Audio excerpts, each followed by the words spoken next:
This program features live coverage of an African safari and may include animal kills and carcasses.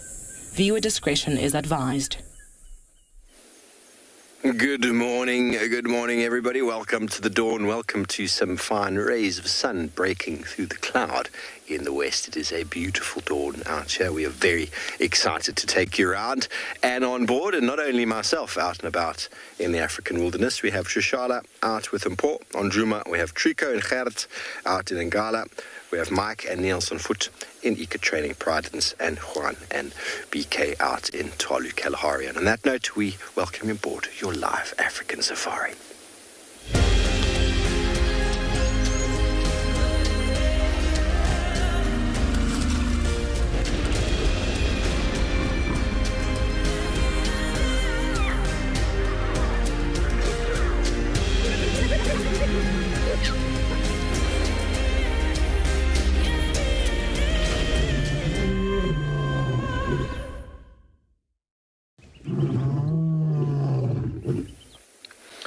Good morning and hello everybody. Welcome to a very overcast and fresh Djuma Private Game Reserve where the temperature is 16 degrees Celsius, 61 degrees Fahrenheit. And hello, my name is Steve, joined by Johanna on camera, and we're excited to be with you this morning. I hope you are as excited as we are. Jump on board. We're going to head down this road. We are just checking our western boundary for all things track related. And it is a lovely day to be out and about. Please, if you have questions, you know how to get hold of us using the hashtag WildEarth at FC on Twitter, or if you're under the age of 18, get your parents and guardians to send through questions to kidsquestions at wildearth.tv. Alternatively, the easiest way, go over to the website and submit your questions there on the Live Safari page. Now, there haven't been many sounds in the night. We haven't seen many tracks, but that often bodes well for a cracker of a morning when you don't find anything out the gate. You have to physically work for it. So we're excited to do so. 30th, it's the 30th of March today. Goodness gracious, where is the year going?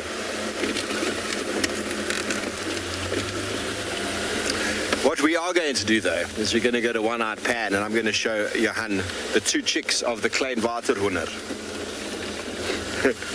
The lesser moorhen. I want to go see if they're still around. If you missed it yesterday, please stay tuned as we're going to try and find you some more small water hens. Oh, just got some grass right in the eye.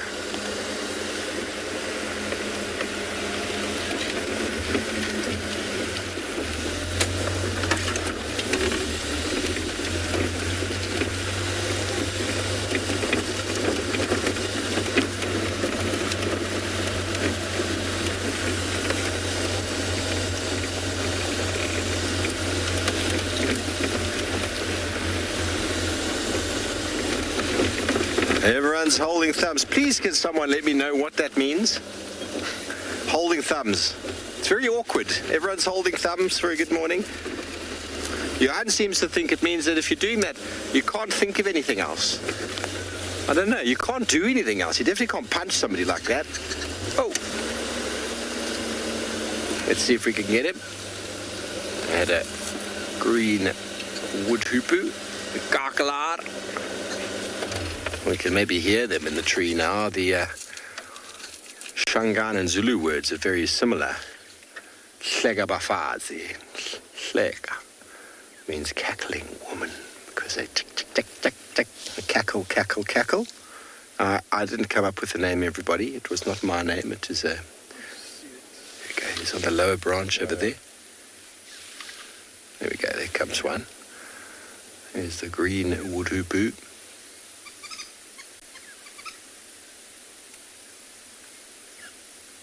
It used to be known as the red-billed woodhoopoe, which I kind of like the name because it looks quite red-billed. The green you can only really notice in certain light. The iridescence, off they go. Off they go. like that. Well, just like that. It's going to be a morning of birding, though, everybody. It's going to be a morning of birding. And you've got a grasshopper on the lens here. Hello, fella. I don't want to touch. We'll just leave him there for now, as long as he's not influencing your show too much. Grey-headed bushwhack. We've got an accumulation of starlings up the top of the tree there. They look like Cape Glossies. Might be grey to blue-eareds. There we go. Yeah, and I think we've decided on our plan for the morning. We're going to do some birding. After the starling, bless you, sir. Excuse me. After the starlings, we're going to move on to find our small water hens. Bless you.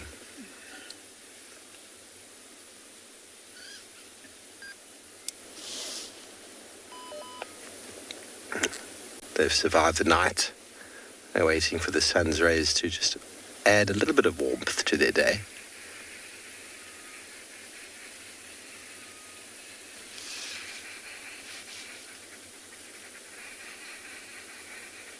Okay, well, it is overcast and cloudy in Djuma. Let's have a look at the weather across all properties.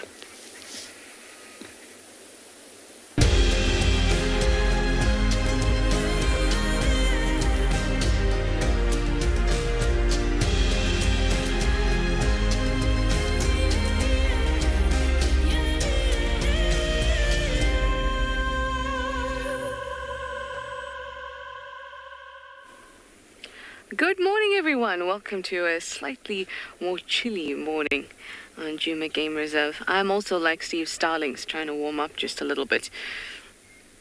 Luckily, I've got a beautiful view off to our west there to warm us up. Plus, I've got a little blankie covering my bottom half. Hi, everyone. It's me, Trishala. I've got him on camera with me. We're very excited to have you on board, as always, with your questions and your comments and, of course, your viewership. So we're here looking out to the west, and the fact that we're in the west should tell you what I'm looking for. I'm here on Zoe's Road, the road that we saw Milwati on, and I'm just looking for tracks, because what I really want to see is whether this is a road that he's using frequently. Now, at the moment, I haven't seen any of his tracks, but we're going to keep on going. But after we check this road, I want to head to the east and see if there's any tracks on Cheetah Cutline, which is our eastern boundary. See if the female leopard, who we think was Tlalamba, is using that area frequently. It's always important, even if you don't find the animal, to just figure out what their movements are. And then we can use that information to assist us in finding them in the future. Now, often we get asked, how do we locate the leopards and all of that, and tracking. How do we know tracks are fresh, and how do we know who we're going to find in the area? That's one of the ways that helps. We get to actually figure out who's where and what their movements are. There's a little friend on the road, so today I'm looking for all creatures, great and small. Here I found the first small one. It is a millipede.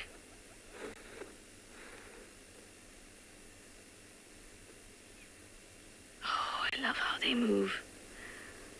They leave the most perfect tracks, and as they move, unmistakable.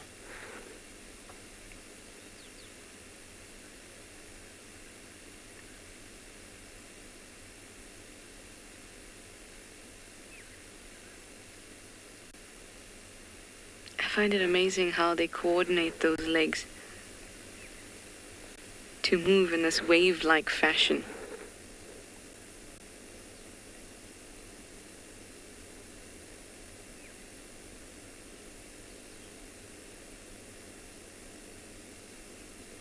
Mark, you'd like to know what local people call it here? We call it a shongololo. I've actually called it a shongololo from the time I first saw one, I guess. I think it's a very sweet name for it.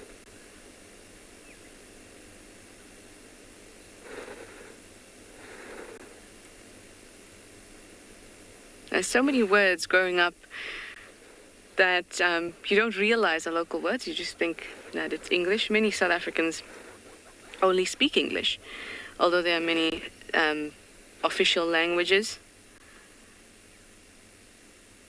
There are many people that only speak English, like myself. I wish I could speak other languages, but unfortunately, it's just English. So I grew up thinking Shongololo was an English word, thinking takis was an English word. Takis are runners, or, yeah, like your, is there another word for takis? Runners, sneakers, there we go, sneakers. Trainers, there we go, thank you. I just thought it was takis.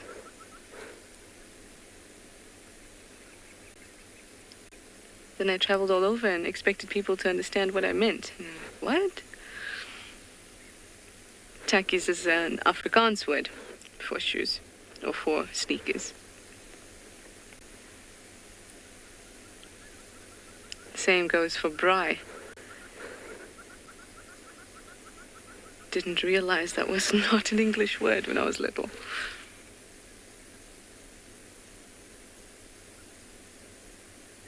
I do love our South African culture. It's such a mix of so many different types of people, different languages, and we all learn from each other.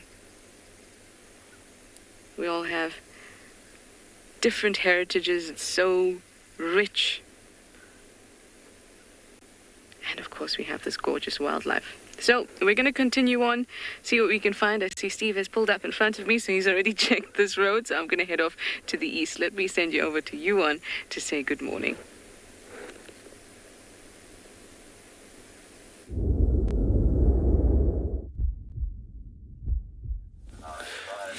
Welcome back, everybody, and good morning from the Kalahari, and a stunning, gorgeous moon that we're starting off with this morning. We've been having this moon in the evenings actually quite a bit, but yeah, you can see that moon's still very shiny as we are quite far out to the western side of the country. And yeah, just seeing that moon still very bright, it means our sun haven't really come up yet. We've got rather quite a bit of a cloud cover this morning coming through with this gorgeous moon. Just zooming out, we just want to show you the gorgeous coloration of the reflection of the sunrise coming up there. As you can look at those clouds, very beautiful colorations, reflections, almost very similar to the winter time and winter months, as typical the type of colors that you can get there. These stratus clouds, it seems like there's a bit of wind in the stratosphere this morning, as it looks like there's quite a bit of a build-up of wind happening today. Good morning, everybody. My name is Yuan, and behind the camera this morning is BK, and we will be your team in the Kalahari this morning. Our game plan for this morning is actually trying to do almost the same as Steve, trying to see if we can pick up on any tracks this morning, see what we can get on any animals and so. But would you look at that? Isn't that just stunning? Look at that beautiful, stunning sunrise trying to break through the clouds below this earth, below the Earth's horizon. But yeah, beautiful seeing that rays of the sun coming through, and then obviously also a bit of stratocumulus and a bit of cirrostratus clouds to stratus clouds coming into the mix there, forming up that gorgeous view that we're literally looking at there. But unfortunately, there's quite a bit of a windy structure happening there. Last night, for those of you that joined us for the sunset drive, we've been talking about the rain locust that's indicating some rain, and some of these guys are some of the front runners for the rain clouds to be coming through. But yeah, there is quite a bit of a windy structure happening this morning. A tiny bit of a breeze coming through. And so along with that breeze, it's a northerly wind. So yes, it could be that our rain locust were talking about the truth. And well, they never lie, shall I say. But yeah, we've been having the situation that he might have been saying, well, as he's been saying, the rain could be coming. This is the possibilities already that we could be seeing the front runner signs. And the wind could be picking up during the day as it is. But yeah, we are looking at fairly good wind conditions.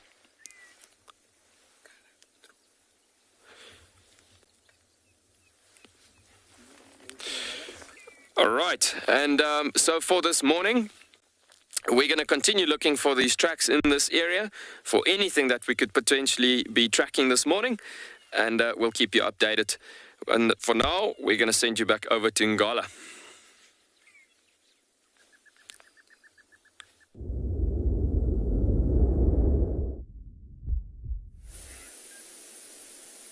Good morning, everybody. Welcome to and Beyond Ngala.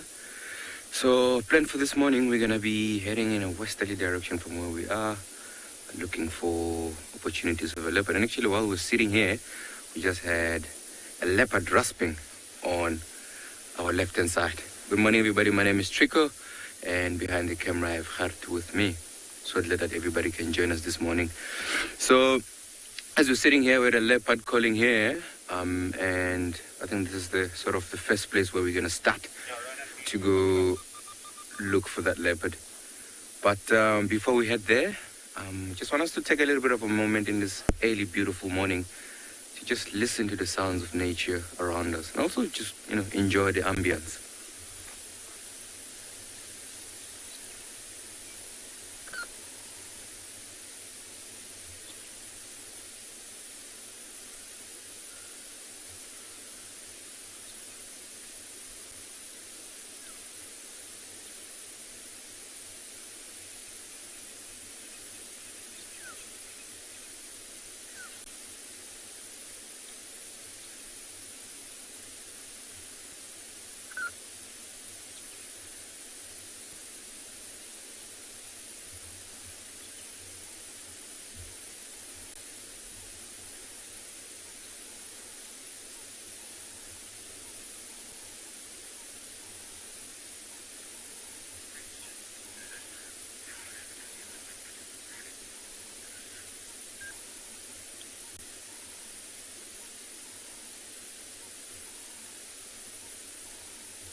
Welcome, Melissa. Really happy that you can join us. Mr. Believe location is leopards active in the morning. Yes, they are, Melissa, especially now. Still very cool. So they could be looking to hunt. And also, in an early morning like this, they could be patrolling the territory, maybe busy scent marking around. Like we're sitting earlier on, in that area that you can see, we just had a leopard rasping there. So I think that particular leopard is probably moving around in this early morning. And also, good opportunity to hunt as well.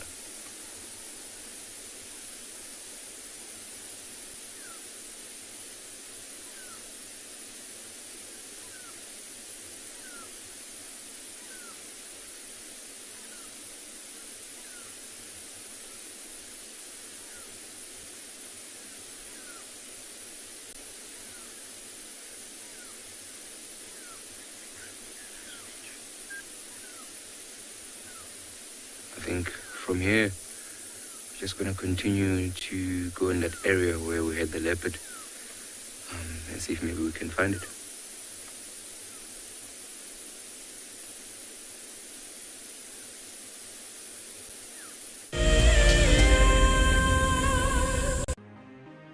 It's the month of March, and Wild Earth is offering you the chance to win a brand new prize. Sign up to be a Wild Earth Explorer, and you could win a 5-day eco-training ranger experience for 2. Eco-training is the pioneer and leader in safari guide and wildlife training in Africa. The lucky winners can look forward to approaching dangerous game on foot, tracking and 4x4 driving, learning about animal behavior, and even spending one night sleeping out under a blanket of stars. In addition, you will also get the exclusive opportunity to join the Wild Earth team on the broadcasting vehicle.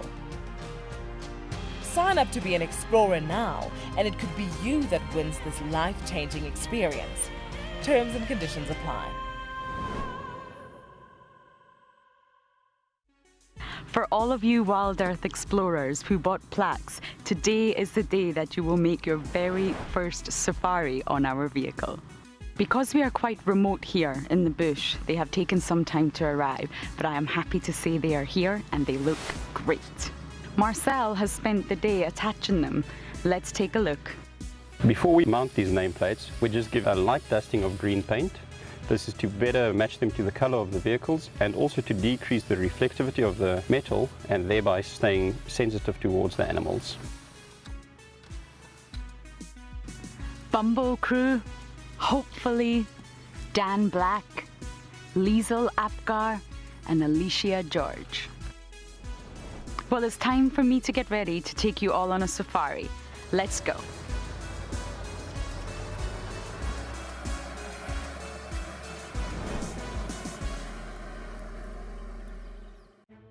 Hi, my name is Tristan Dix, and I am a guide here at Djuma Private Game Reserve for Wild Earth. We love connecting you to the African bush, and we always look forward to all of your questions. If you want to ask a question on Wild Earth, you'll need to register on the website. Once registered, go to our live safari page and submit a question below the live feed. Catch up with me on Wild Earth.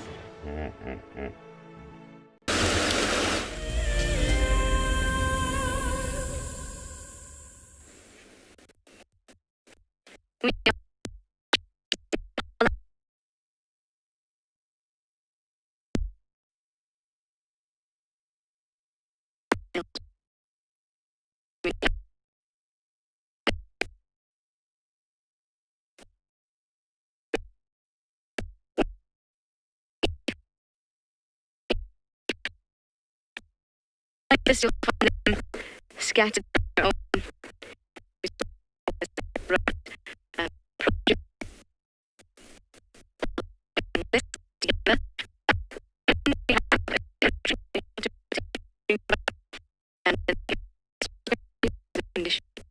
lessons.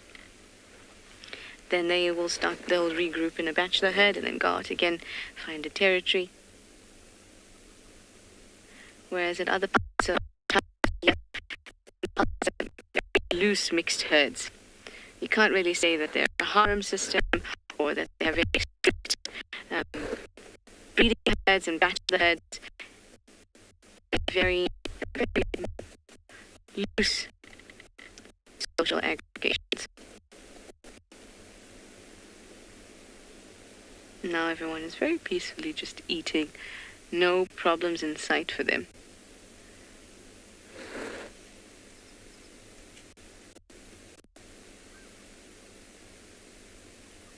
I really enjoy watching them, apart from the fact that I think that they're beautiful antelope. I also get a lot of news from them.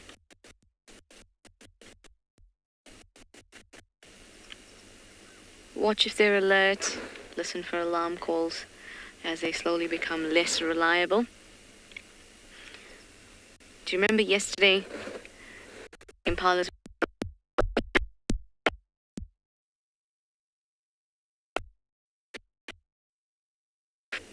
to fight? Actually, because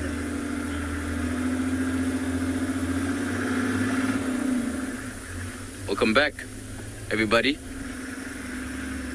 So I'm currently driving in Mbawati Riverbed, heading west. I'm in this section here. If you were with us last night,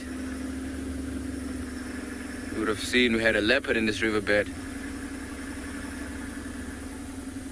So this area here, very much worth to come have a look again. But the rasping that we had earlier on were coming from maybe somewhere up here on the banks of this river.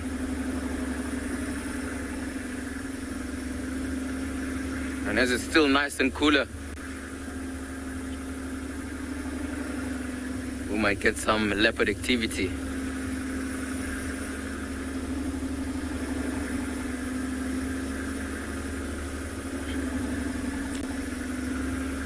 And we know of this one female that lives in this area that has 2 young calves. And I think those youngsters are only left with about maybe 5 to 6 months before they're independent. But at the moment, they're still hanging around with mom, learning the skills, whether to hunt, and also to defend themselves just before they head their own way.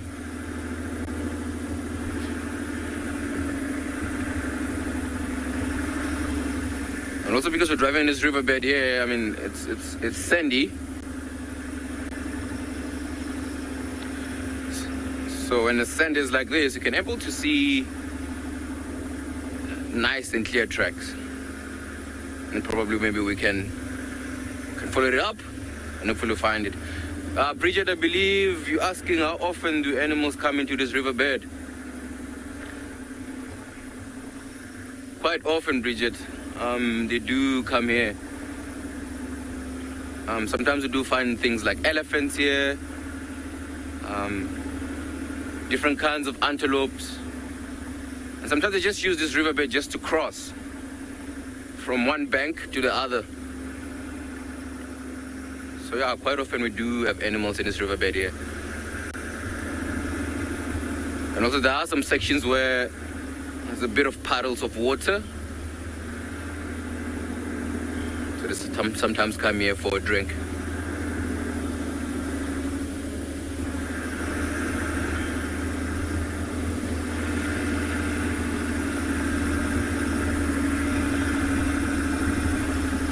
But then also your animals, like things like buffalo,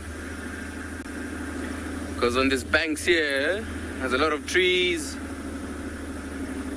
and the banks are a little bit raised. So with the cold wind in the early morning, this banks actually blocks that cold wind. So these animals, or some of the animals, will come into this riverbed to lay down so that they get warm.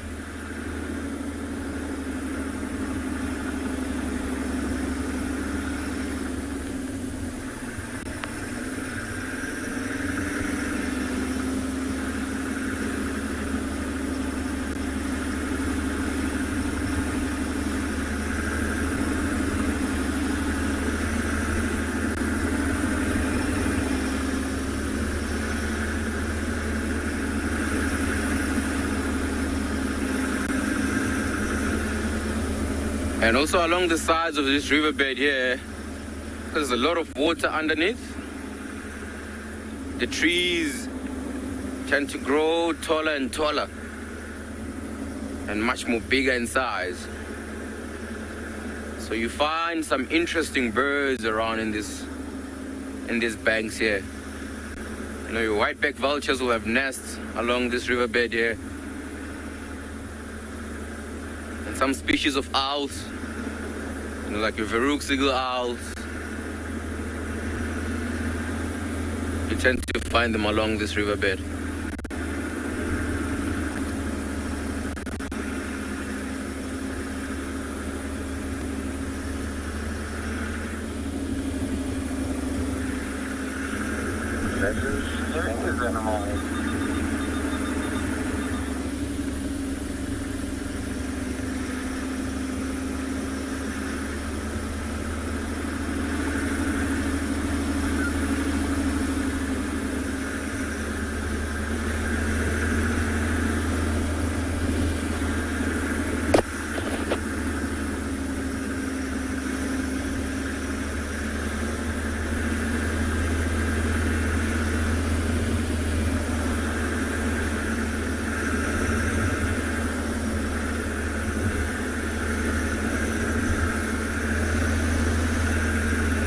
I really cannot copy anything here. I think I need to repeat that again.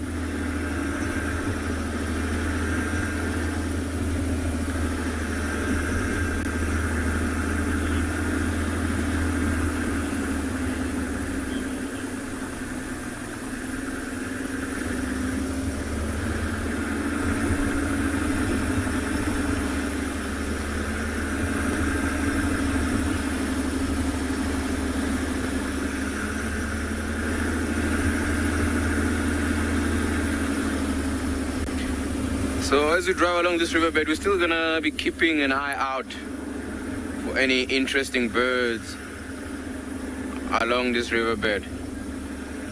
But while we're driving here, I'm gonna quickly send you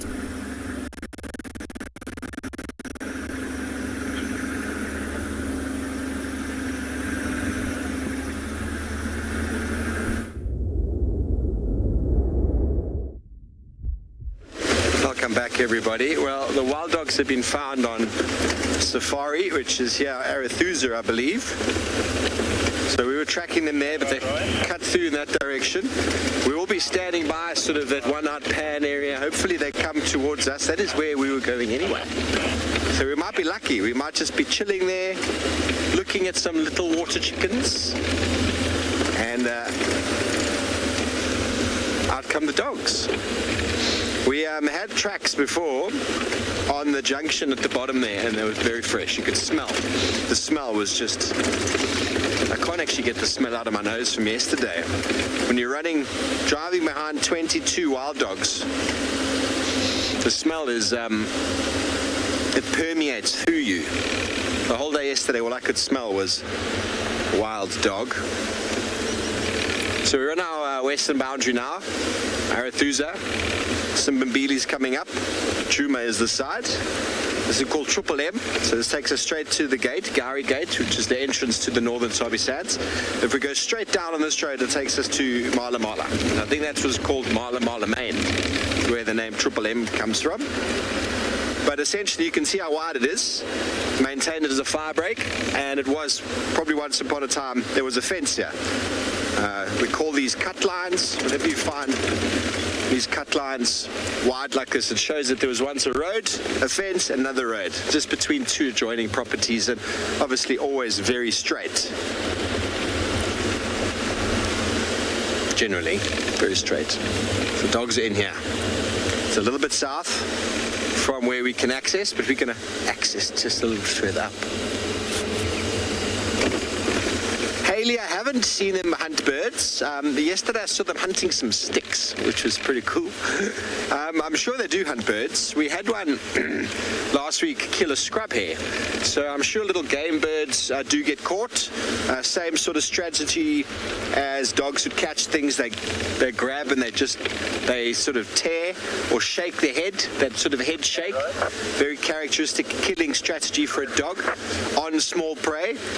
And wonder how many small animals like that they actually feed on in a day. It'd be very hard to sort of know the amount that they move and how the large distance that they travel, how many small mammals, small birds actually form part of their diet. I probably wouldn't be surprised to say quite a bit.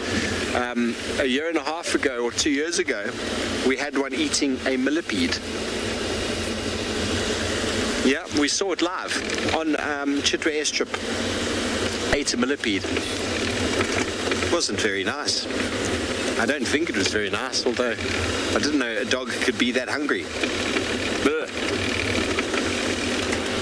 Maybe it was looking for some of the psychosomatic properties that the millipede is potentially able to transmute. That dog that had a wonderful, entertaining afternoon with his friends. I'm only joking, we left it, so we didn't see, but it probably did. Probably did. Okay, well, we're about to enter into Simbambili. We're about to get to One-Eyed Pan. Are we ready to see some little water chickens? Yes, James, we will get lucky with the dogs. I'm almost certain of it. Although, you know what happens when the dogs get found. Apart from yesterday, we had them in the morning for ages.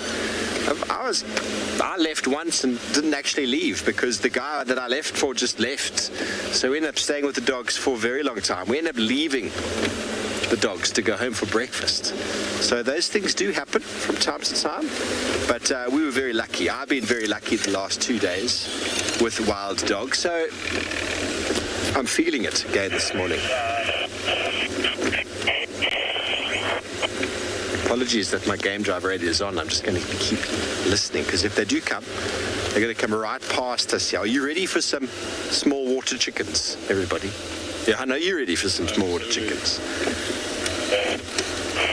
Klein waterhoender is the Afrikaans name for the lesser moorhen. And now I've built it up. We need to find them. We had them on that side yesterday.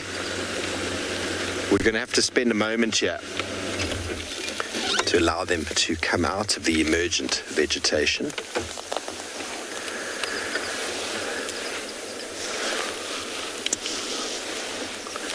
So I'm going to scan with my binoculars, and Johan is going to look for any movement. Now Johan, you're looking for little black water chickens. That's what they look like. They actually look like little dinosaurs, the little chickens, the little chicks.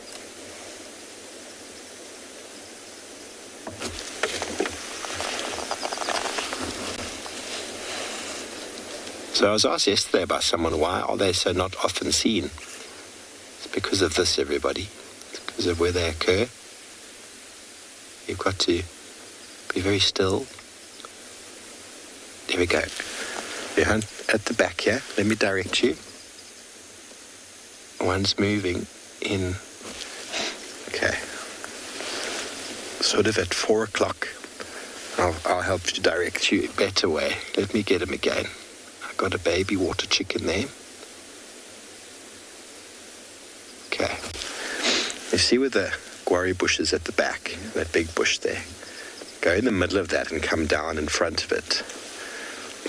In the water. It's in the vegetation there. If you just look closely at the grass, you'll see where the grass moves.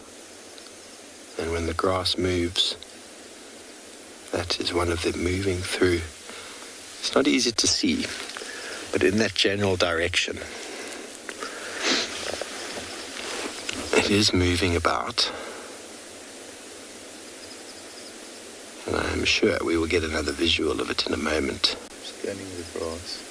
Yeah. So in that sort of area there, just keep having a look.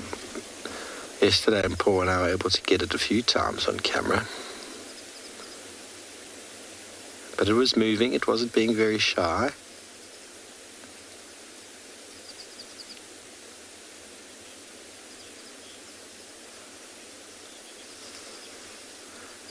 Exactly, Justine. That's what I thought. Swimming water chickens. When I got here yesterday, the two chicks with the mum were actually on this side of the river, on the side of the pan.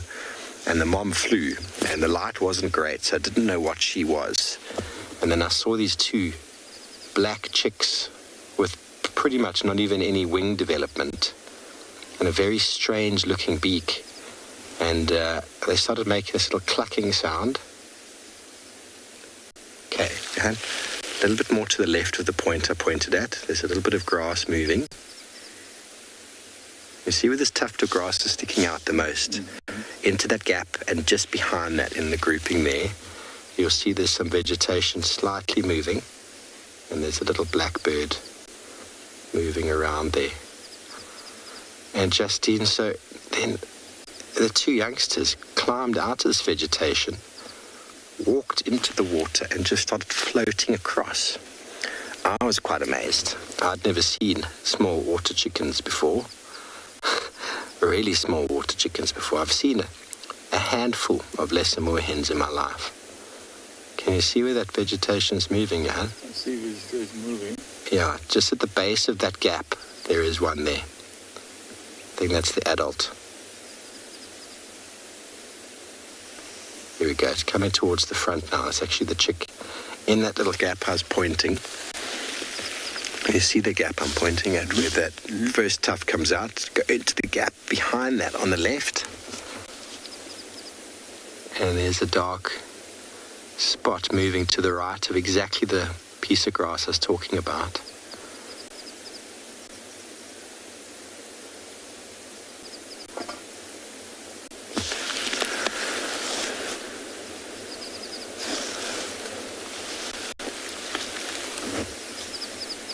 Let me move forward an inch. Let me move forward an inch because I can see it from my angle. That patch of grass that's sticking out directly behind it on the left now. is a water chicken.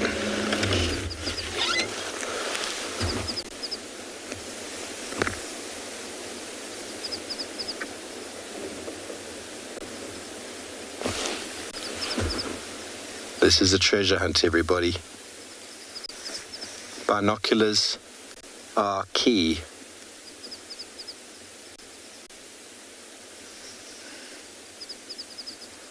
I can't see it anymore. It heard my engine and it's gone back into skulky mode.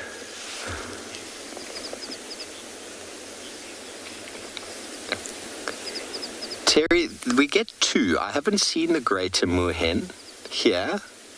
It's possible we could get them. They're actually more common. Oh, there we go.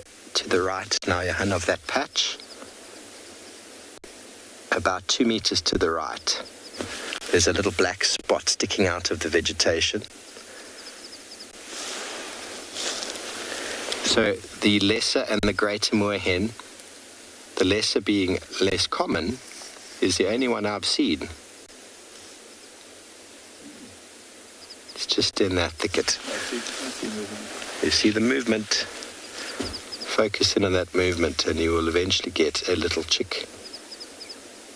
So this is why they are, is it even called a greater? I think it's called a common moorhen and a lesser moorhen. We do get confused sometimes. Yeah, it's called the common moorhen, which is actually bigger. They're both gallinules.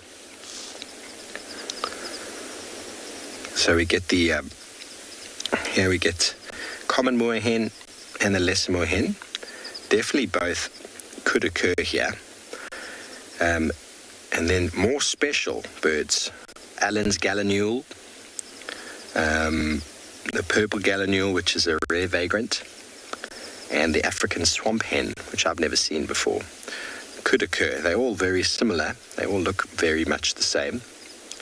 So gallinules, moorhens, swamp hens, you can see where they get the name little chickens from. They do look like little chickens. But they are these very sort of skulky, rank vegetation birds that hang out in these little thickets next to the water. And you can see how much effort we're putting in. Oh, I can see it again. Right below where that vegetation's moving. Oh, and on the left now. You'll see it moving into the open. The adult is moving. They are so difficult to see. Can you see that dark gap there moving now? Two of them. Just behind this patch that's standing right out. There's the black one. Yes. Look with your naked eye, you'll see that black piece there moving.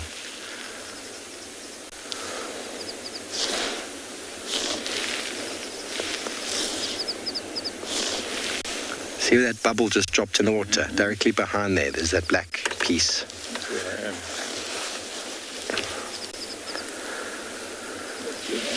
You see with your naked eye? Look with your naked eye there. Oh, I see it. Hey, please, can we get him? Hopefully. Got it. Yay! Oh, here we go. Well done. Now, is that the chick or is that the adult?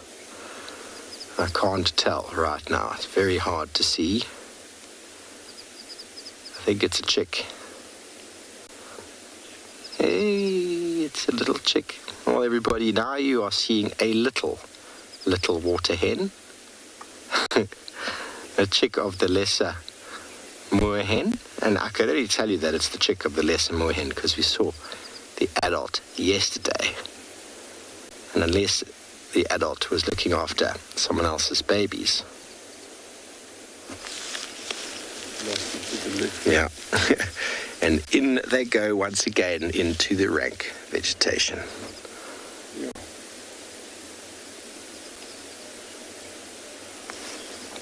Okay, everyone, well, we're going to stay here. Maybe we get a better view of the whole family, and let's send you over to Trish, who's on a bumble.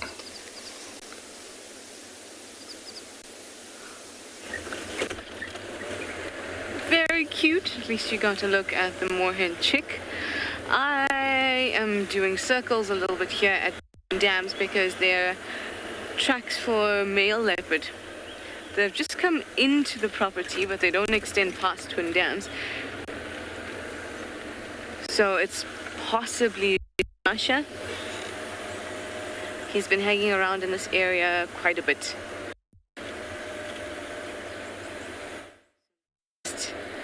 Taking it easy, the grass is so tall. That we're not going to see him unless he decides to show himself.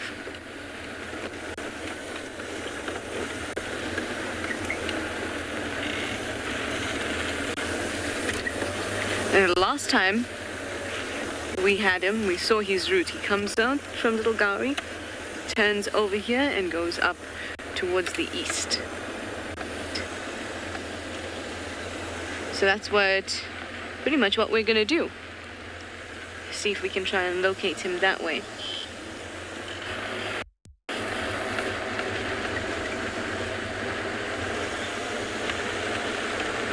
He moved quite considerably east and then into Chitwa, quite close to Cheetah Cut Line the last time that we had him. The difficulty with tracking is being behind the animal. Stacy, hi. You'd like to know who is Shasha's? That is a good question. No. So, in order to figure out who his father is, we would need to do a scat analysis. And in order to do that, you need to see Shasha take care of his ablutions right in front of you, and then collect a sample and send it over to a program that does that genetic testing against all the other leopards that we have genetics for. But unfortunately, that program is not quite running at the moment. So we don't know. There's a possibility, or we can think about the possibilities. It could be Mulwati. It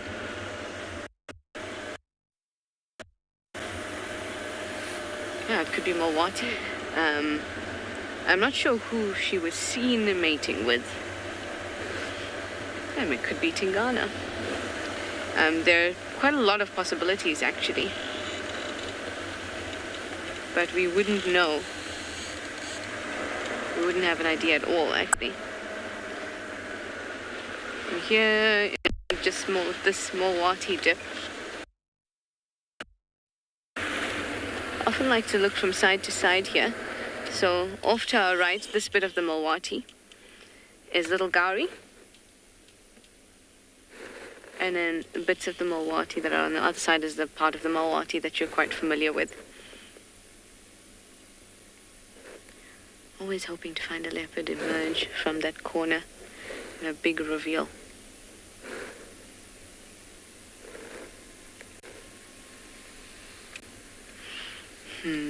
Maybe we take the Leadwood firebreak.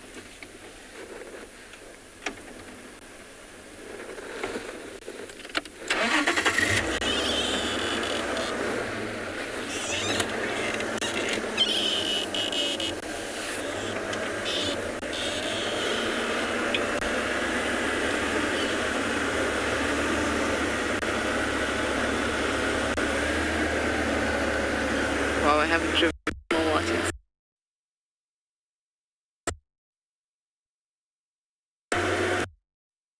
The length of it will just be turning up right here. I really hope you'll be successful in finding our leopard.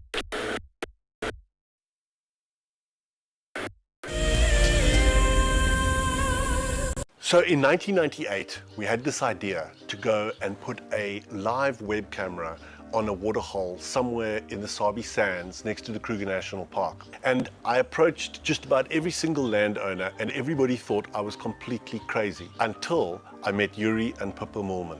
We thought it was definitely a fun idea and a worthwhile thing to experiment. And it immediately became a runaway success. And it gave people all around the world the opportunity to watch a little piece of Africa day and night. Back in 1998, it was the very early stages of the internet. And all we were able to do was to get a 30-second refreshing JPEG out of that camera. But over time, what we began to do is focus more and more on trying to develop this concept of giving people the opportunity to go on safari. Even though we live just 500 meters up this hill, we still put the camera on to see what's happening. Absolutely, we watch it ourselves. For many years, Wild Earth has taken viewers from around the world to the Mara Triangle, a place of majestic beauty and abundant wildlife. But it wasn't always like this. Before 2001, it was infested with poachers. Illegal harvesting and hunting was rife. Now the situation couldn't be more different. The hard work and dedication of the Mara Conservancy has revolutionized this magical land. But now, the loss of revenue from tourism has created a grave crisis. The Mara Conservancy needs help if they are to continue protecting the reserve and supporting the local communities whose livelihood depend on its survival.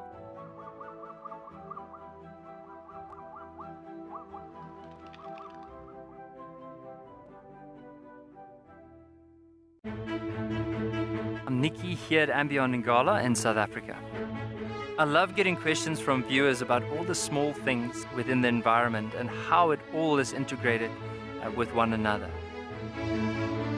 If you want to ask me any questions, please simply register with the Wild Earth website, head across to the Live Safari page and then post your questions there. I'm looking forward to chatting to you on my next Wild Earth drive.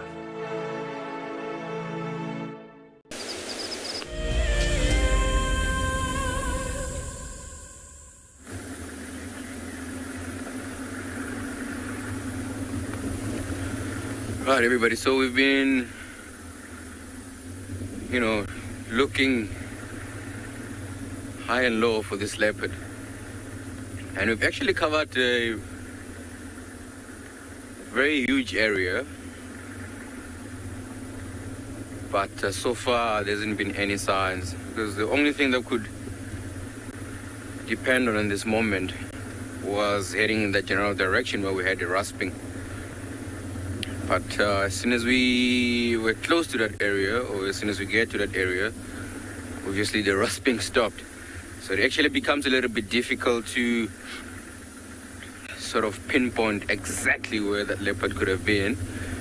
I mean, we even looked for tracks in around those roads where we drove, and we didn't see anything. So I think that particular leopard could be deep in the thickets on our left-hand side. So we're going to drive a little bit more down here towards that Timbavati riverbed on the crossing. And if we don't find any signs, we're going to continue heading sort of northwest. There were reports of pride in that direction.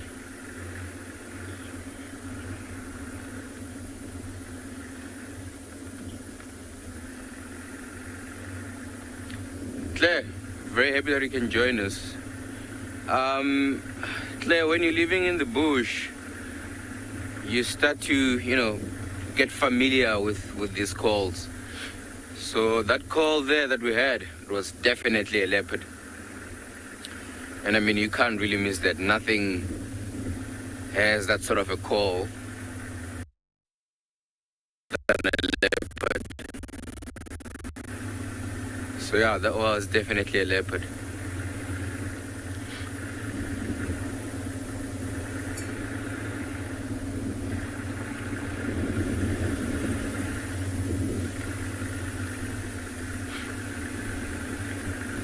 So also I'm just hoping that these lions give us, a bit of movement, a bit of activity, because of the reports that there were youngsters as well in that pride.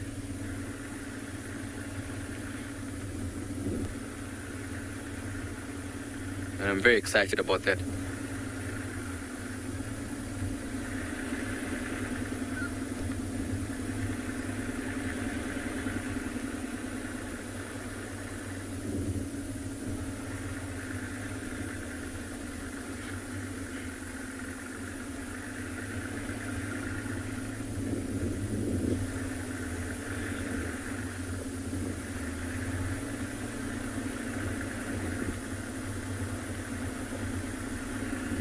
Mark, what is my favorite big cat? Yo, Mike, if I can put one up there, it will have to be a lion, to be honest. Because they're such social cats. And you know, when you find them, usually, especially when it is this cool, you know, they tend to show a lot of affection towards each other. And the fact that they stay together as a family, at least for most of the females, or all the females, and I quite like that, and which is why lions are my favorite.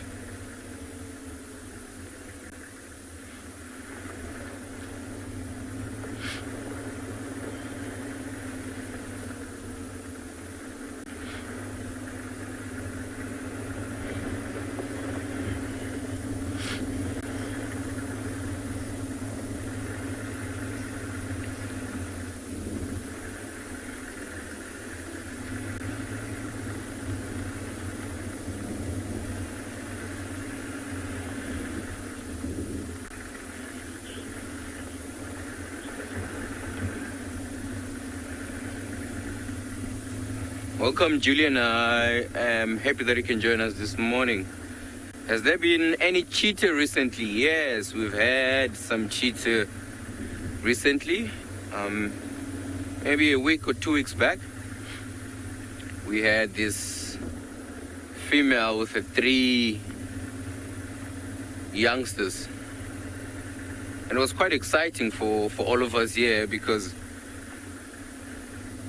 you know, finding a cheetah on Ingala, it's actually very difficult. We actually don't see a lot of cheetahs here. And the reason might be because, you know, we don't have a lot of open grasslands. You know, we just only have a few. But then also, there's a lot of lions here.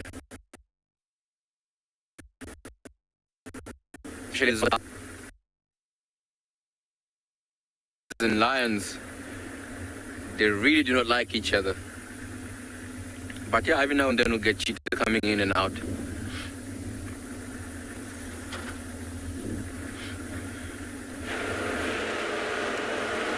I'm sorry guys, I'm sure we'll get Ngala back in no time. For now, you have me, and I am heading to the east as was originally planned.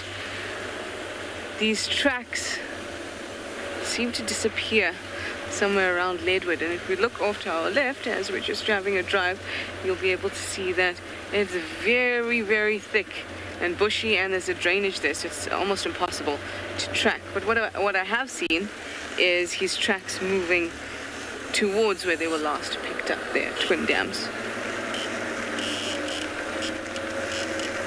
Thing is, he hasn't been exploring much in Djuma, so he may have just gone down the road, gone into Leadwood, or onto Leadwood Road, and then turned back towards Tswalu Little Gari. So, plan, I'm gonna check Tswalu quickly. Then we'll go on Cheetah Cutline, check for tracks along there, and then Buffelshoek Dam.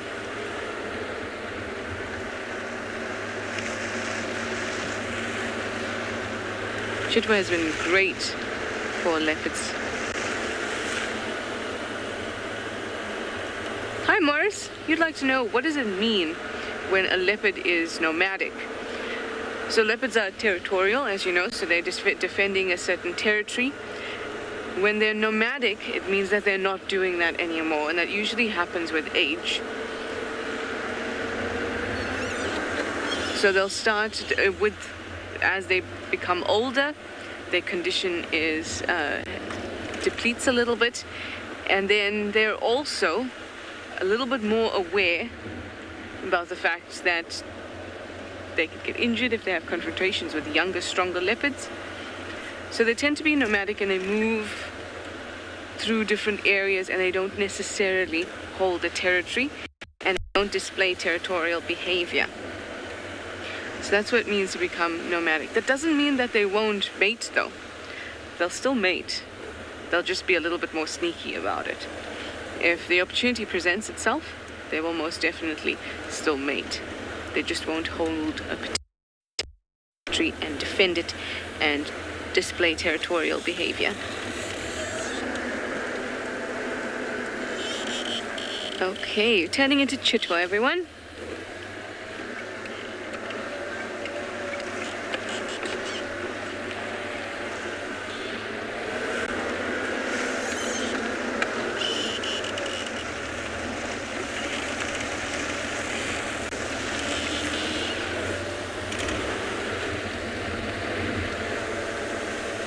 I feel leopardy on Chitwa today. I'm feeling it.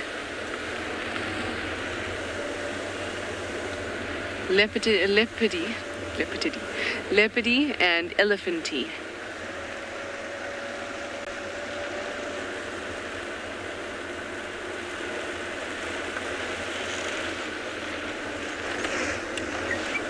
So to expand on your question, Moritz, Tingana is thought, or we think that he could be nomadic because he hasn't been holding a specific territory, or at least the specific territory that we know him to hold and patrol. Because his territory can extend beyond those, but then maybe he's using those periphery parts of his territory that we are less familiar with, which is also possible. Just check for some tracks there. So what I'd really like is to be able to watch him for a whole day and see if he's still displaying that behavior, if he's still sawing,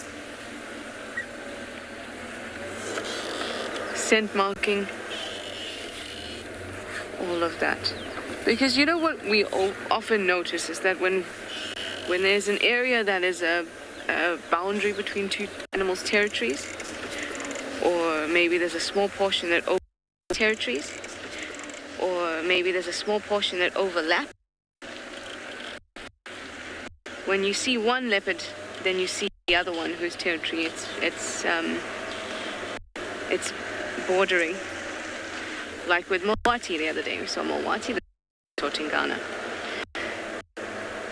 Seeing that happened, maybe it's just a coincidence. That's also a possibility. Maybe it's just a coincidence. Maybe it's just a coincidence, but often I see that when they're territorial leopards. Tingana didn't display. They also didn't get to spend that much.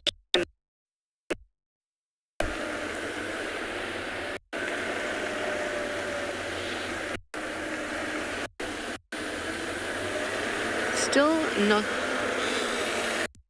seeing too much, but I really want to have a good look for tracks in this area. We're going to pop up onto the dam wall just now, see if there's something happening behind the dam, and also just listen for a little bit.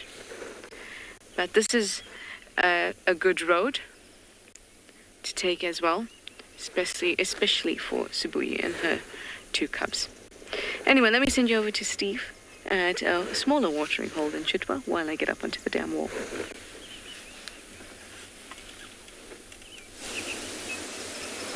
Welcome back to One Eyed Pan, everybody. We had a little view of one of the chicks came right out into the open and now skulked back into the thickets.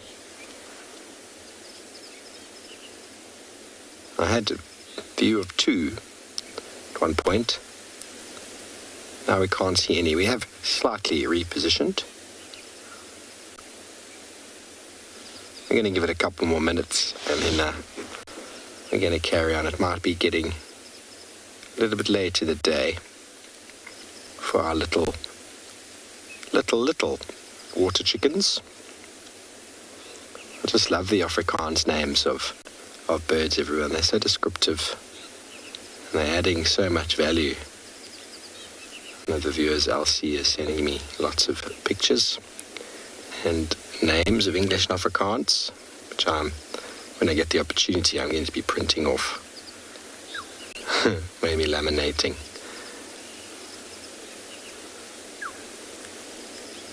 And here the black-headed oriole calling in the background.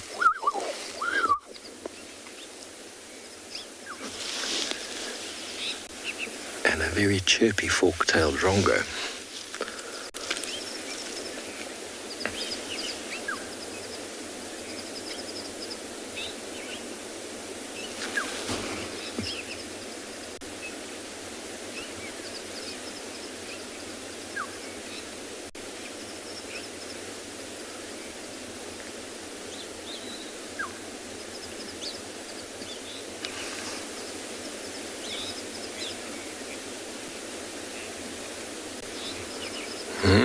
Wesley, I'm not even sure when last I saw the Sands pack.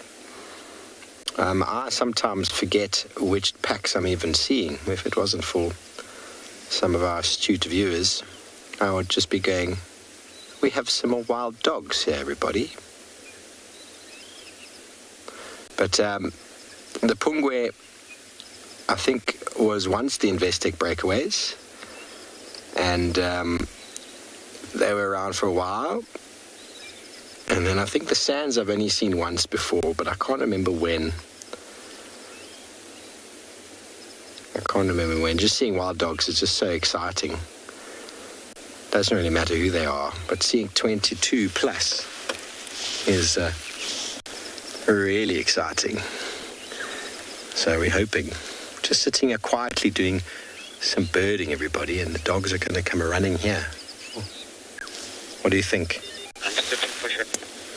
Maybe. Okay, so I'm just going to play you a little call quickly if you listen to my hat. It's the call I'm hoping to hear. But I'm going to play it very softly.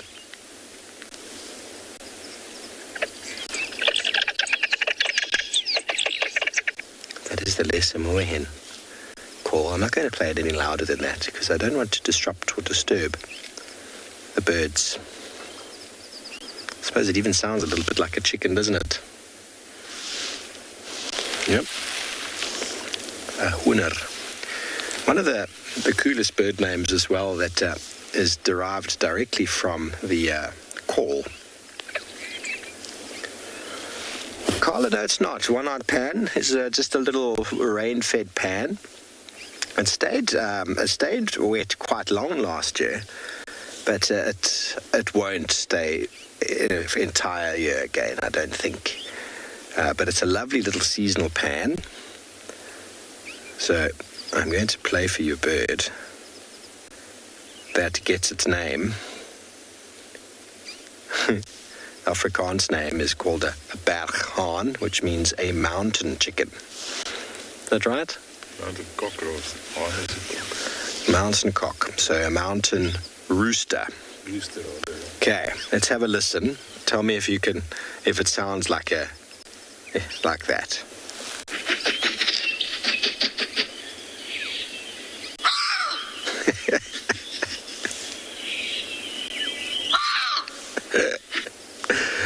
It's so funny. Now, I've given you the Afrikaans name. Please, if you know the English name, send it through using the hashtag WildEarth. Throw it in the YouTube chat stream. Jared and Elton are eagerly waiting to see who can get the answer right there. And if you are Afrikaans speaking, you obviously know the English name quite easily. That's still okay. Still okay. Let's see who can get that bird. Many of our internationals who have no idea what I was just saying. If you've never heard that call before, it's not one we often hear. To be honest, it's not one we often get to hear, but that wing flapping before the call is a very characteristic feature of that bird. Can you hear them? Just on this side, I can hear the little chick. It was making a noise like that yesterday. They've moved into the dense vegetation. Can't see it though.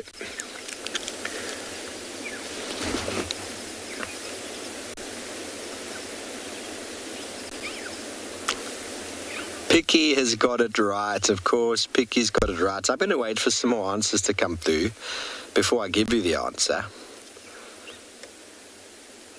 Picky's in Palabora. She probably hears and sees that bird all the time. It's a very common bird that we have on the show. It's a bird that everybody likes to talk about because it's so beautiful, so well adapted, and pretty much always around.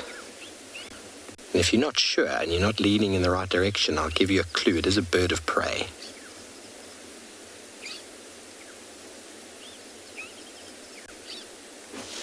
Okay, so now there's two calling. There's one in that vegetation and one on the left where we originally had them. Sharon, you have got it right as well. Well done. Now, if anybody else was leaning towards the word battalier, you have got it right. Well done. The mountain rooster. Oh, I just love the Afrikaans names. They're so descriptive. We'll be focusing on a few more Afrikaans bird names going forward.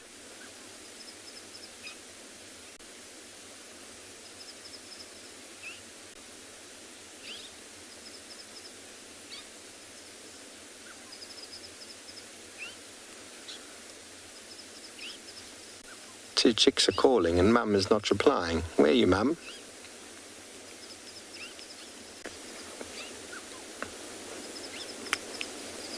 So I wouldn't have known that was their call until yesterday, that little contact call. I would have just been sitting here going, I have no idea what's calling. But now knowing that one is still on the left and one went into that vegetation on the right, and having heard it yesterday, I can almost be certain. Okay, well, we're going to stay here. Maybe we get another view, and we're going to send you back over the tree cone and beyond Ngala.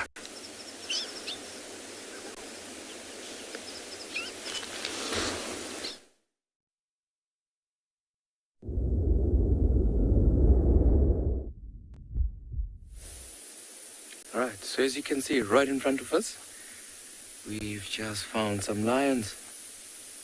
Quite exciting.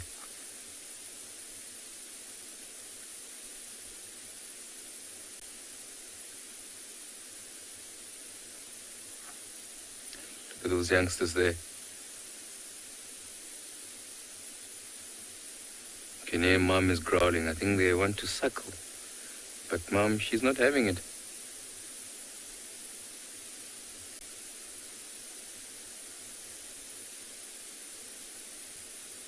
I think she's a little bit tired, so she's not budging at all.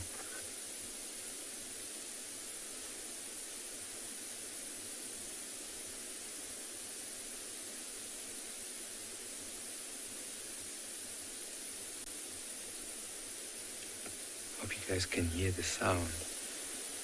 You can hear the mom with a bit of a growl there.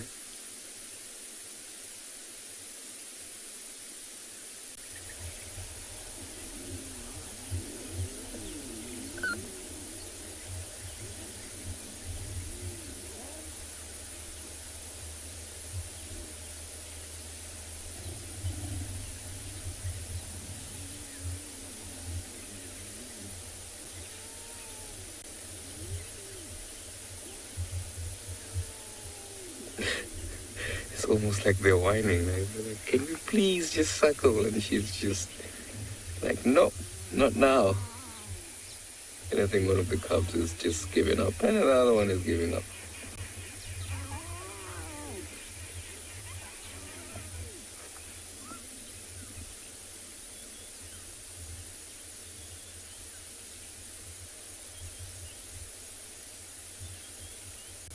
think they finally realize that they can do whatever they want to, but if mom doesn't want to, she wouldn't let them suckle. As you can see them, they just gave up. And maybe try again later on.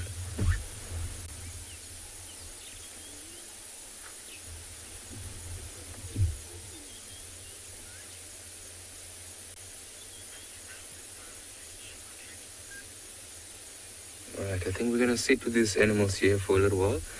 I'm going to send you to Steve so long.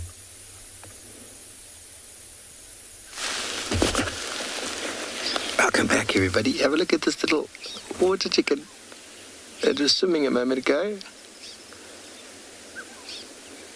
You got him, Johan? Yeah. Look at those wings. They're so poorly developed. Actually came out into the open, swam a few centimeters away from the vegetation, and then went back in again.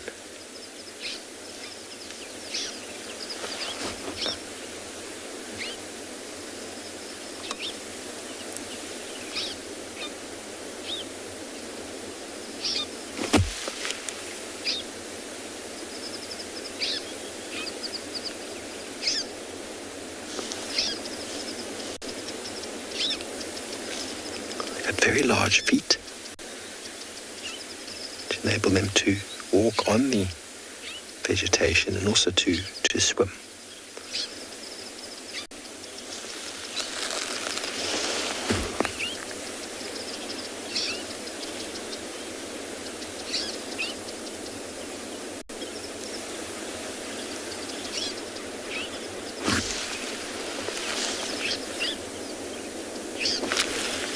The other one is about to pop out as well, but you got a good view. This one's coming really close over here. Let's wait for him to pop out.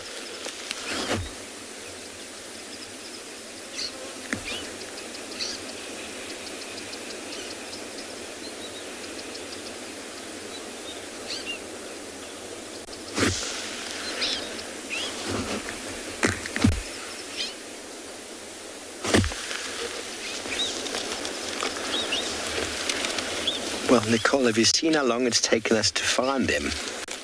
Oh, he's coming out swimming. Come on, little fellow. Yeah, there's lots of insects that get caught up in the water. And in the water, oh, there he goes, look at that.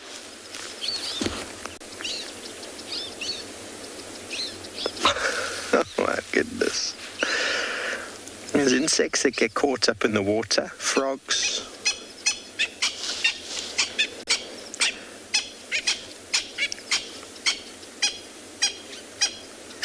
And they sort of blow over to the vegetation and climb up. And so also many of these grass forb-like plants have got seeds. They're placed for insects to lay eggs, place for insects to sort of hang out. And so there's plenty of food on these aquatic systems. That's why we see them moving through this long grass vegetation, feeding.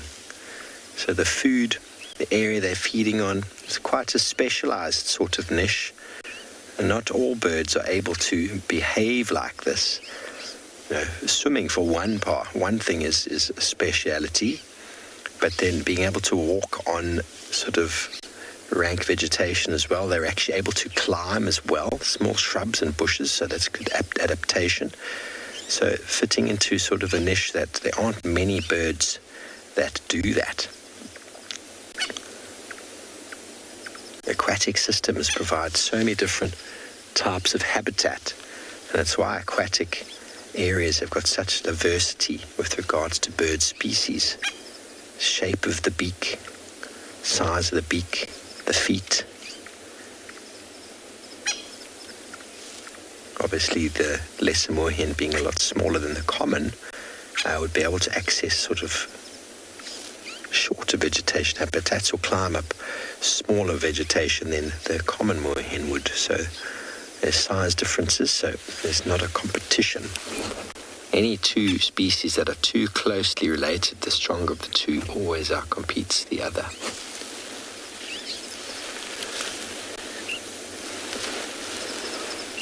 So So the concealment factor is huge.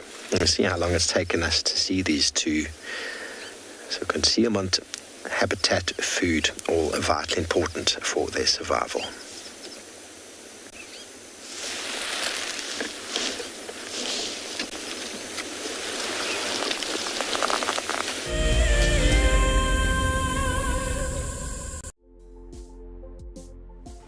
On the 27th of April, Wild Earth will be turning 14 years old, and we wouldn't be here if it wasn't for all of you. And to celebrate, we will be finishing the beautiful book that we started last year that looks at the history so far. But we do need you to be part of it. Please submit your most memorable sighting, or what Wild Earth means to you, or even just your name and a comment to be included inside the book.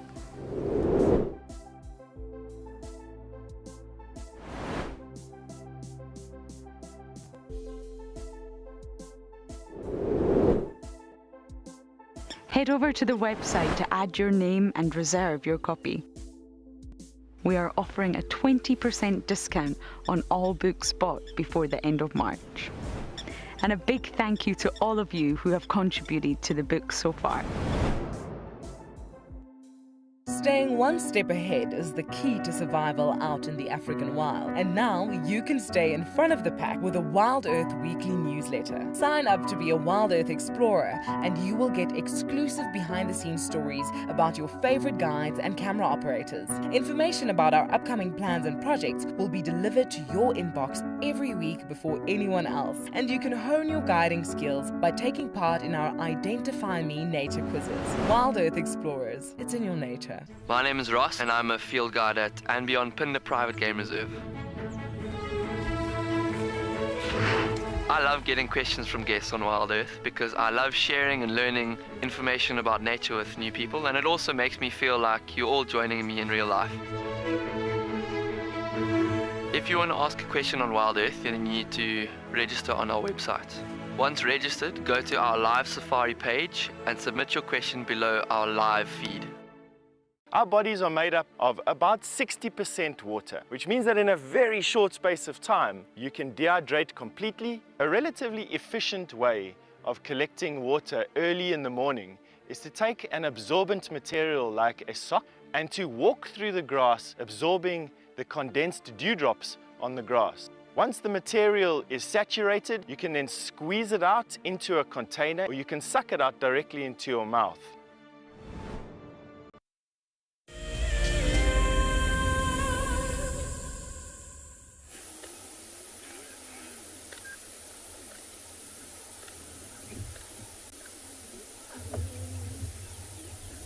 Welcome everybody. So as you can see, right on the bottom here, we also have some few birds just walking around here, right close to the lions.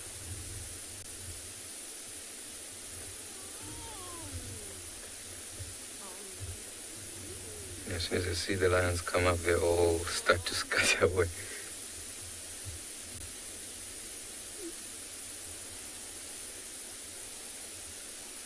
Look at that young one there, young cub there.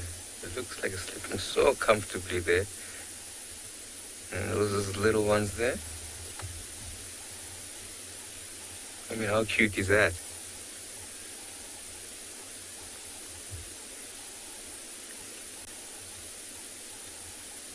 You see how it's just like staring in that sort of direction. There's some birds, those crested francolins, that caught this youngster's attention.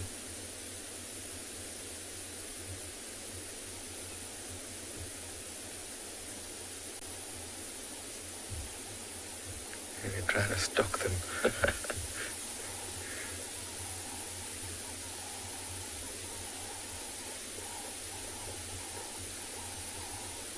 It was just being curious. Look at that.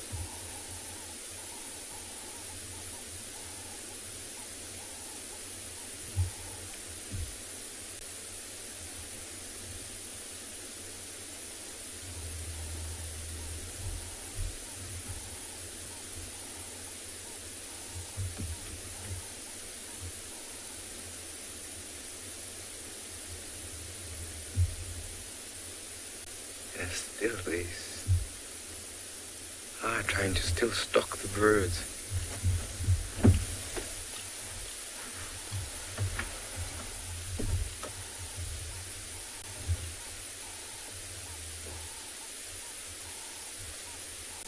As you can see there, he's following those crested francolins there. And also these type of skills, you know, these stalkings and following these birds around.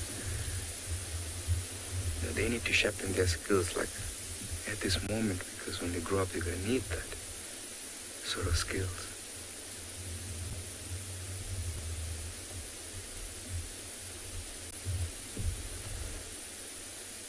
Yeah, I thought that young one as well was about to get interested, but he said, no, I'm just going to lay down and rest.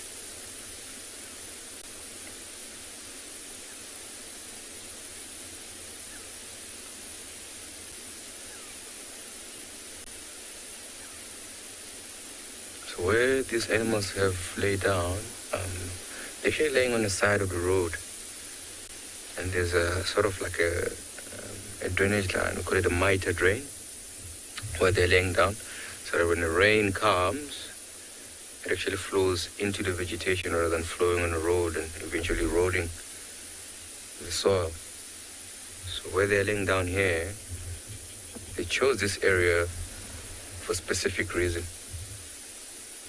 because of the warmth that is there.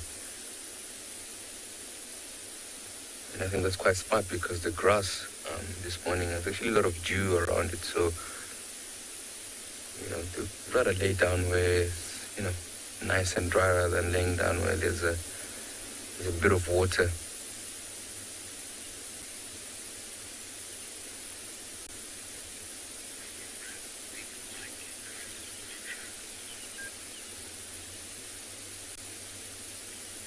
And as we wait here, I think I'm gonna send you to Mike. I think he wants to say hi.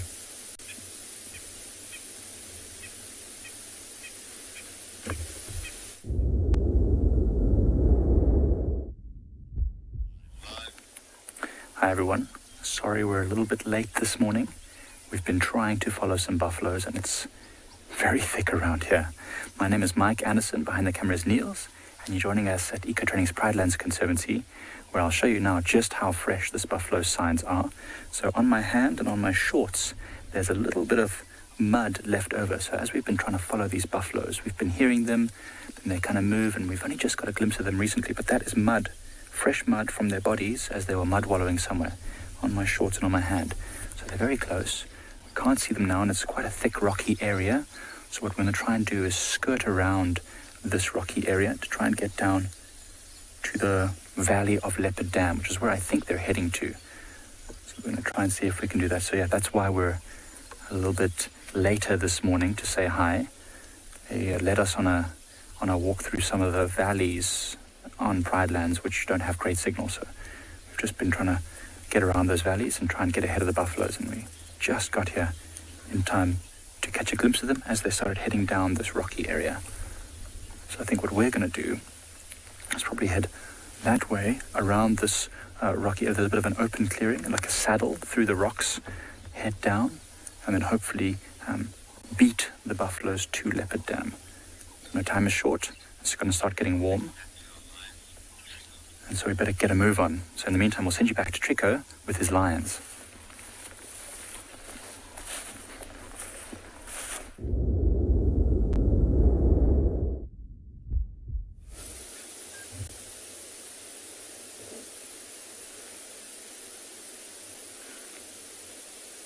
And so those little ones were following the francolins, and eventually the francolins went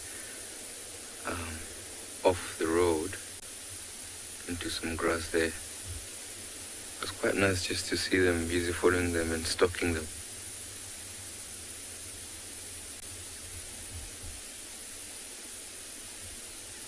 And I think, let's just, keep quiet and just enjoy and see what's going to unfold right in front of us.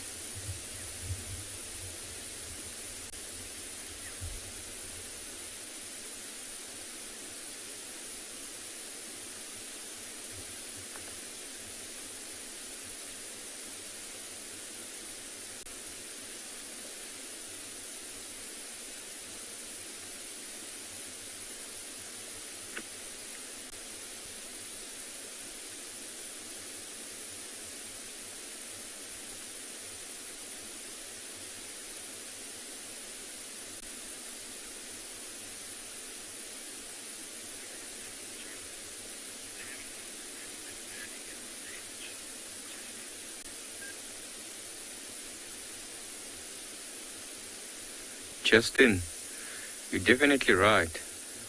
And especially now, like, it's quite interesting because their mom is just laying down and sleeping. She's not even paying attention to them.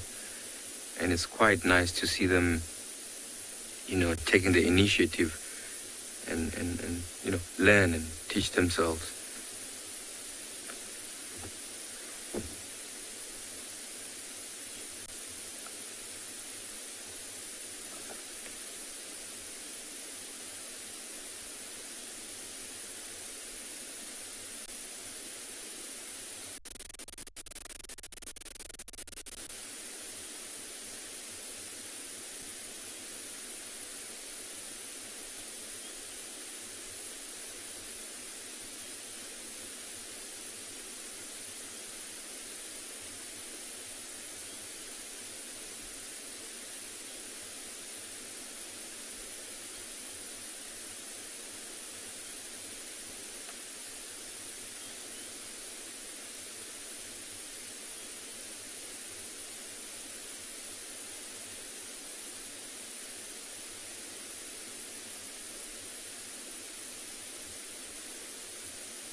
So I think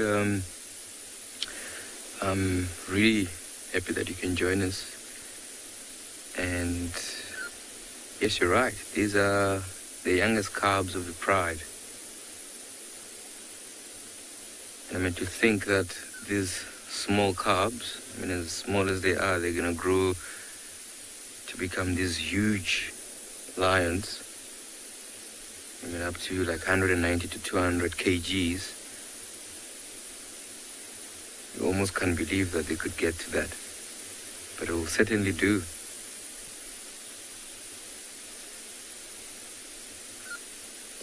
There's the other one coming through.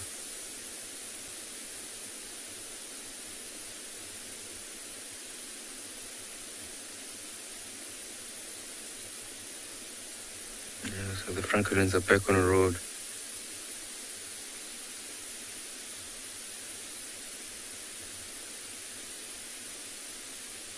And see, we must start to run and chase them.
Welcome, Craig. Not too sure, Craig. That is something that I'll have to find out for you.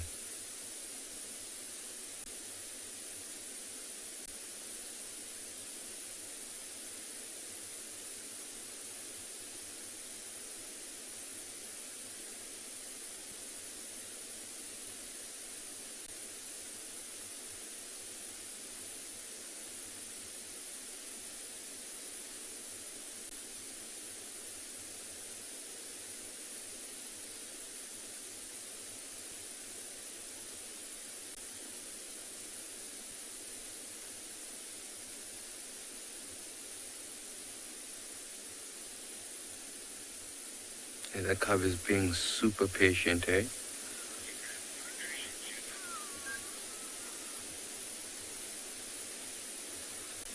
Right. But I think while we're staying here enjoying these amazing animals, I'm gonna send you to Djuma with Trish.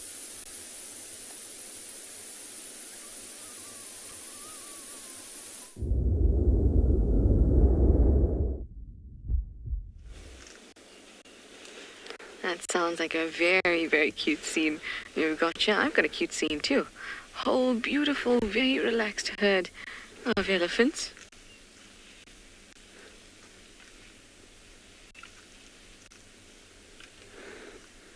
Just jumping along. We're back onto Djuma now. No leopard luck just yet.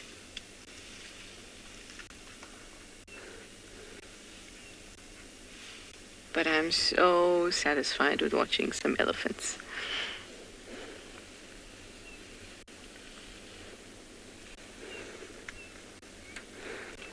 Everyone's very relaxed. They're having a bit of fun. Towards the end there, I can see two youngsters that are playing. There's some really big individuals in this herd, big for females.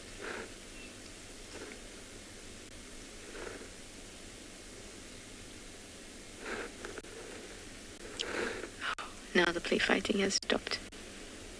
It never truly does, though. It will continue. We just have to keep an eye out.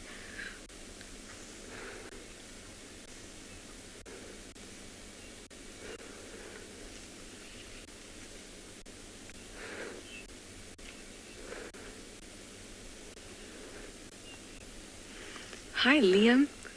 There we go. You'd like to know, how do they keep warm? How do elephants keep warm during the winter season? Well, naturally, because of their very large bodies, they are very warm.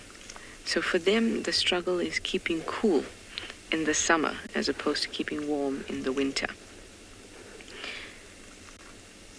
The mechanism by which they gain or lose the majority of their heat is in their ears, or from the way that they move their ears. So you'll find that in the summer,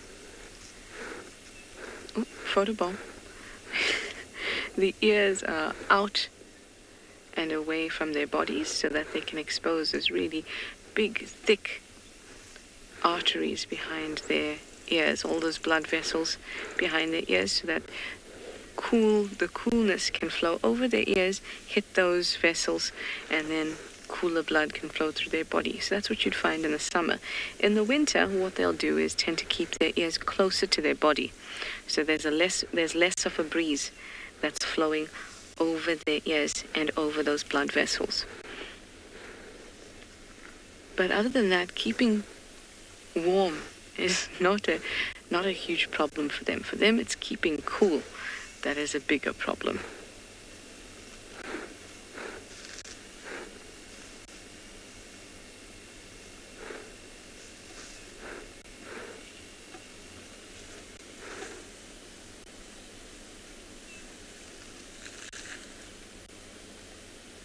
Through those really huge ears, they can circulate almost all of their body's blood through them in about 20 minutes.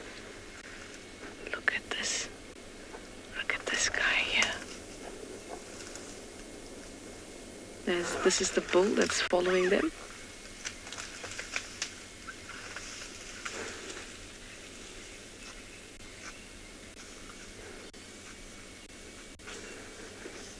Hi guys, oh, we're being descended upon. Hello everyone.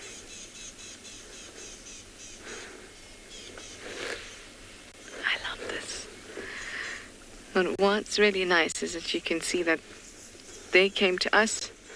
We didn't push our way through them. And that's how we can be a little bit, or have a little bit more information about their comfortability, and then also feel a little safer, and they can feel safer too. So they're making the decision to move towards us. If they didn't want to move towards us, they could easily move to any side. They're very, very relaxed. This one is getting, this young female, she's getting a little bit irritated by this young bull here that keeps trying to test her urine. Can you see that?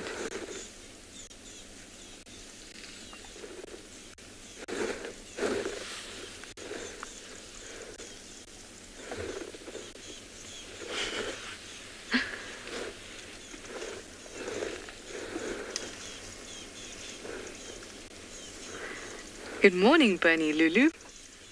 You say that elephants are so calming to watch. You just love them. So do I. That's the sound of the tusk against that bark.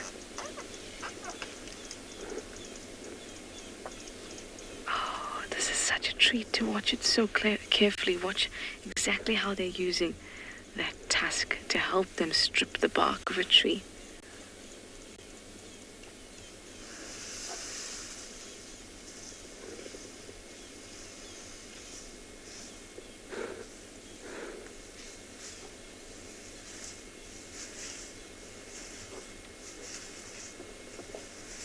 Good day to you, sir.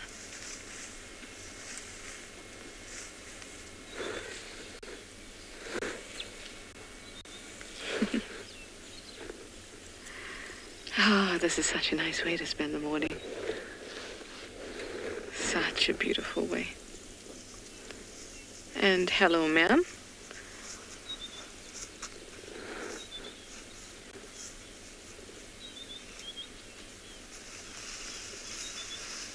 Oh, also in the mood for some tree cambium, are you?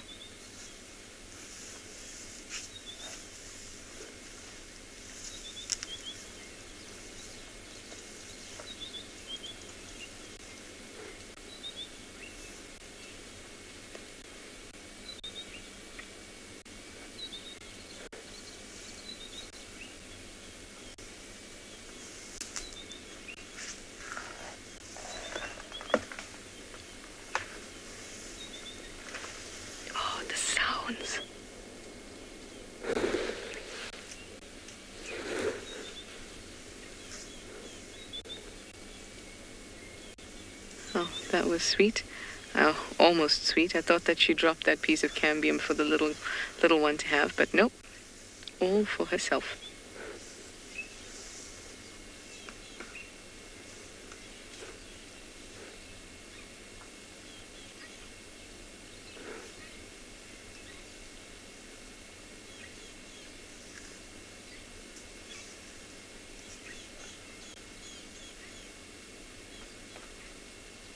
It's amazing to watch them, to listen to them, all the sounds they make.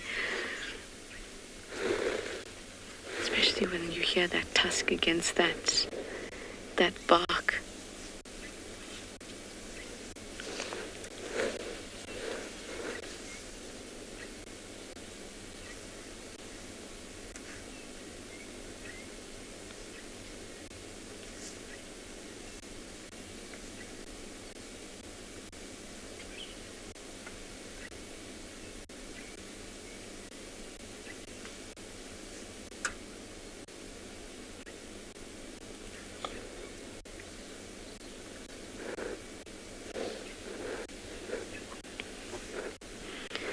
Hi, Jerome. You'd like to know if they can smell the cambium? It's unlikely that they can smell the cambium specifically because the cambium is the active layer of cells underneath that outer bark that's dead.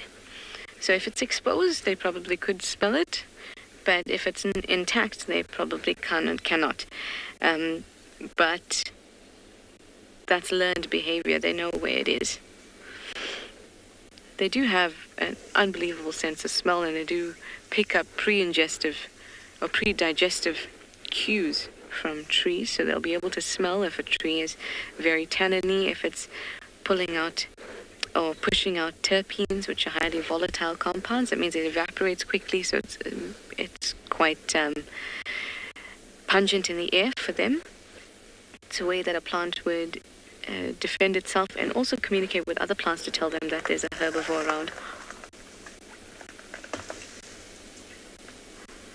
So they can pick up those cues. That's why if that outer bark is taken away and that cambium is exposed, I'm sure they're likely to smell it. If not, I think it's just learned behavior. The cambium is the part of the tree that develops cells inward towards the xylem wood and outward towards the phloem. It's that active layer of cells, and it can be quite sweet because those active phloem cells are the ones that are carrying the sugars that are created through, oh, that was right in our direction, lovely. The sugars that are created via photosynthesis in the trees, they travel down to the roots via the phloem. So it's quite sweet.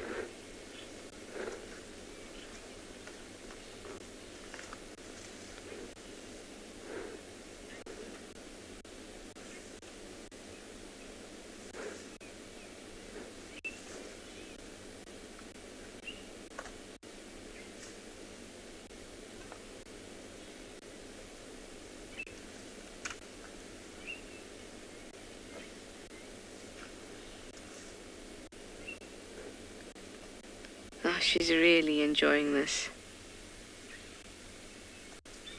It's such a peaceful sighting. I'm so glad I could share it with you.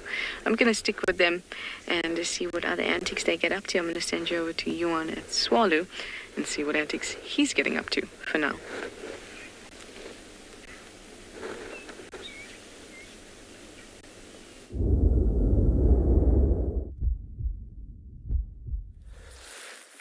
Welcome back, everybody, and we have driven a bit further east this morning, coming across this gorgeous, tufty, hairy, velvetish type of shiny image of a plant coming through this area. And it's a very interesting plant that is known as one of the creepers of this area in the Kalahari, and they often creep up the top edges of the bushes of the blackthorn trees that you find. Now, very interesting, if you look at these white tufts that you see here, seeing all of this hairs, it's actually very, very fine detailed, and you can see just as I touched one, it just came onto my finger there, that hairs are extremely sticky as well.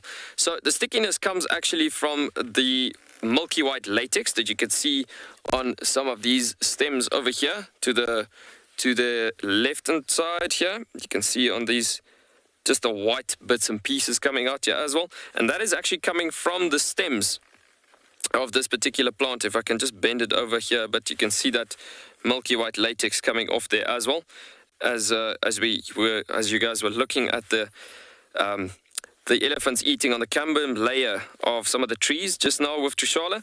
But yeah, looking at another type of form of nutrients coming through is the milky white latex on some of the plants that comes through in some of these areas as a defense mechanism. Now, looking at these seeds, you can see the funny shapes that it's got, actually having a rather interesting, shall I say, a long edge of a stem coming through.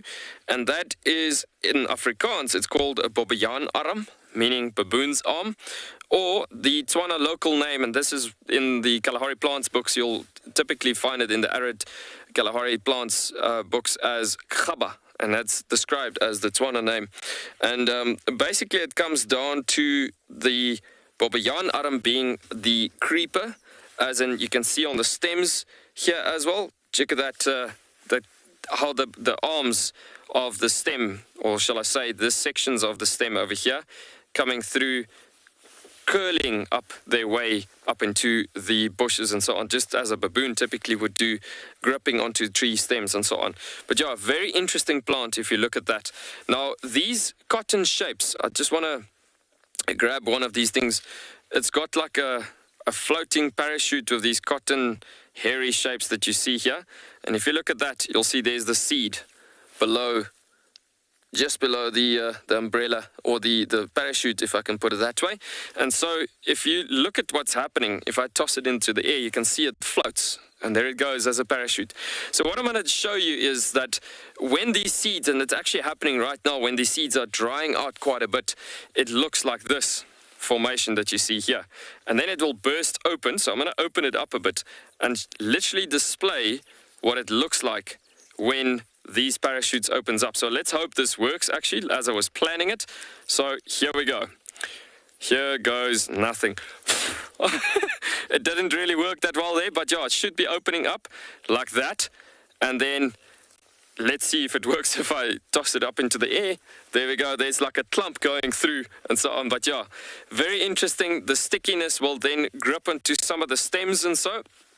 And then the stems, it'll eventually, by wind, will be carried through as these little parachutes are floating through the air, dropping onto the surface at some certain points, and then it will generally happen again where there's a lot of these acacia melliferae, and then it would happen where they grip onto the stems there, the seeds will germinate from the moisture in the surfaces and so, and it will creep up a next bush.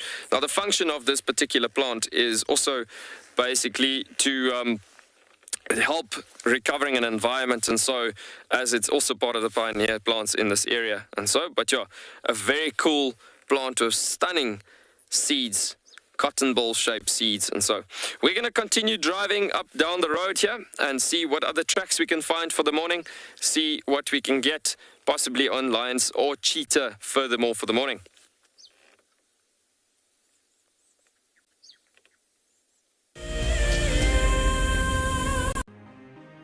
It's the month of March and Wild Earth is offering you the chance to win a brand new prize. Sign up to be a Wild Earth Explorer and you could win a 5-day eco-training ranger experience for 2. Eco-training is the pioneer and leader in safari guide and wildlife training in Africa.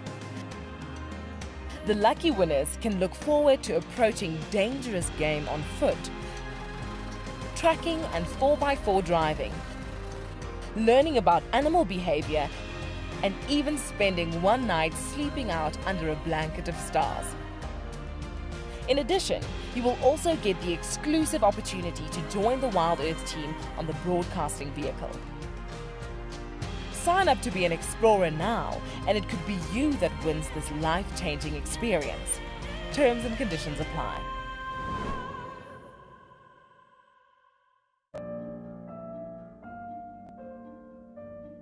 With a slew of potential dangers lurking, it's essential to be aware of your surroundings whilst walking in the wilderness. 20 yards away from one of the most endangered species. This is a big bull. What a moment, what a close encounter with an Ellie bull. He's just over here now. He's moved completely away. Being on a bushwalk and seeing a leopard, I mean, it's ridiculous to be this close to a leopard on foot and for him not to run is absolutely insane. How crazy was that? Through the gap there is just the back of the head of a male lion. He is absolutely unaware that we are here right now. I tell you, seeing lions on foot, it definitely brings out the caveman in you, this little scared human being. I love being a cam up for Wild Earth. The animals coming right up close to you, especially like lions. Sometimes you get nervous, but you have to go with the flow. My favorite animal to film is the elephant because of how big it is. But when it's really up close to you, it's one animal that you would say, I really respect you.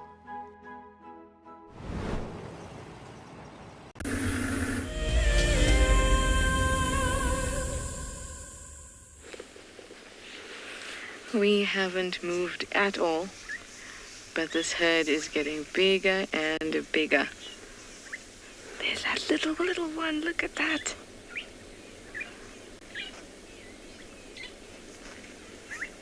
Such a beautiful scene. Stop, little one, you can't go much further than that.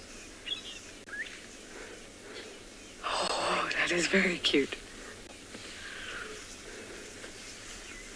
There comes another one. Look at those feet, look at them.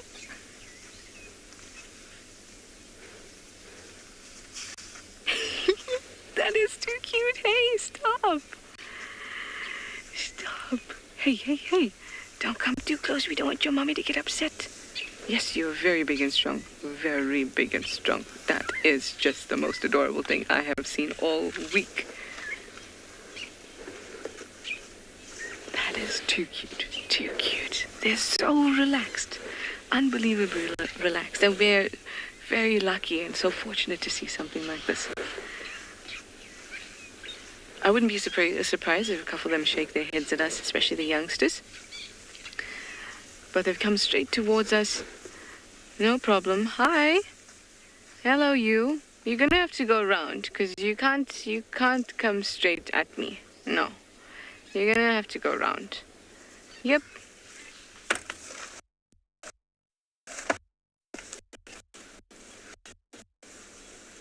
Round, round, round. Everybody's gonna go round. I can't move now. If I move now, then you'll all get scared. You all came right at me anyway. You knew I was here. Hello, little.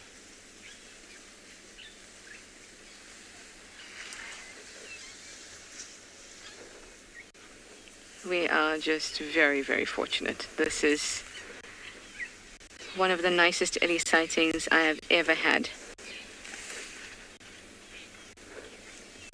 Jelly, you say all their tusks look so white today? I thought so too. And my suspicion is that they've just come from Buffelshoek Dam. This is how their tusks look after they've had a bit of a swim. Nice and white, all clean.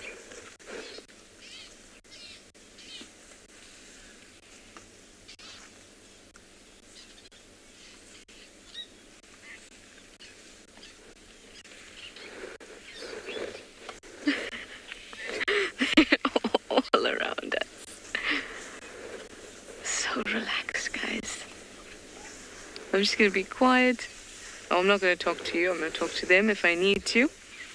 But just enjoy all these sounds. It's fine. You can turn to him. To her, rather.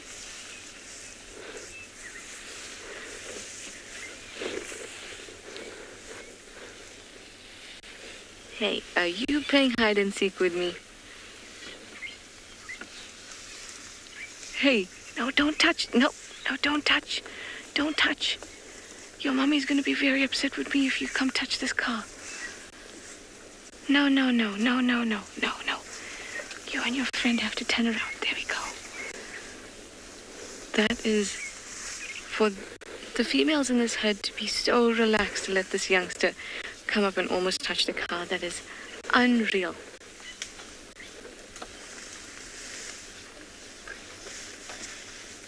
Oh, we have some proper tussling going on there.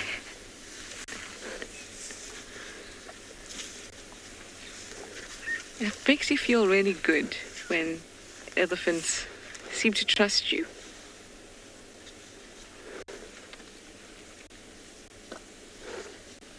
Oh no. Oh no.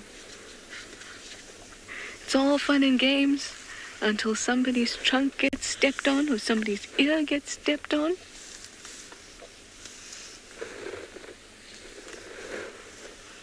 Hello, guys. So good to us.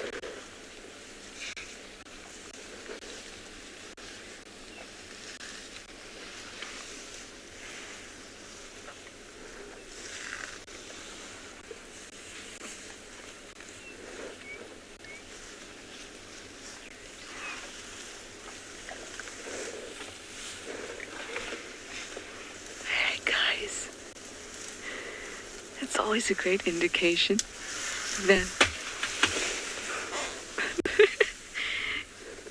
it's always a great sign when they're eating around you. Just enjoy, guys. Just enjoy. This is a very, very fortunate scene that we have unfolding.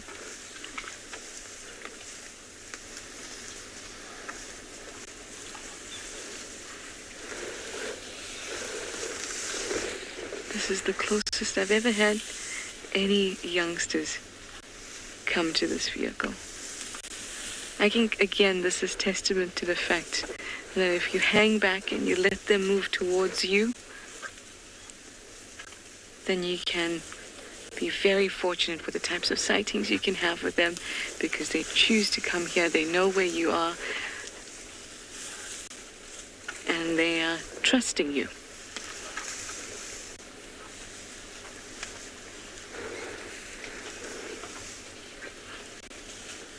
This is just too beautiful. this tiny thing.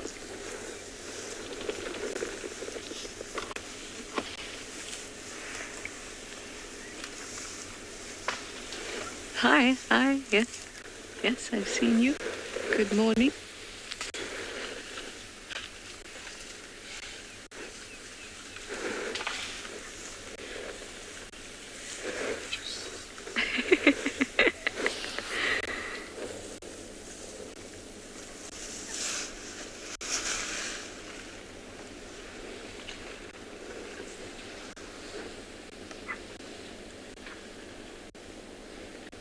Hi, kiddo.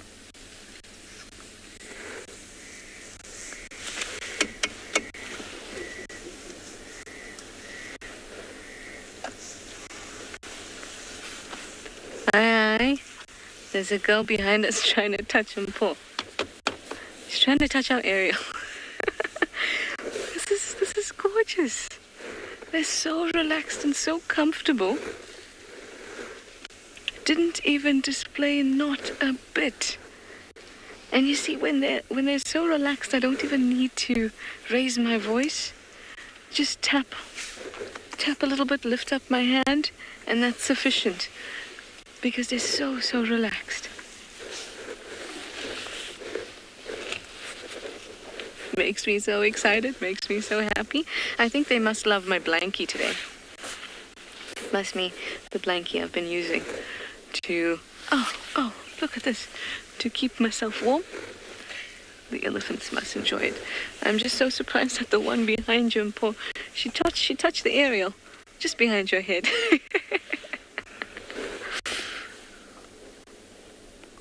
Now this little one. We have small, medium, and large. They're all having a go at the tree cambium, and there's a line forming behind them. Because obviously this is the only type of tree cambium that is good.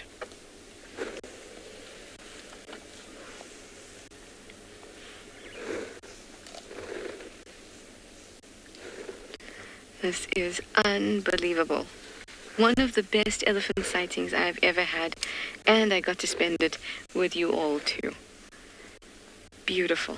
Anyway, look at this little one chewing some cambium. Can you even process it yet?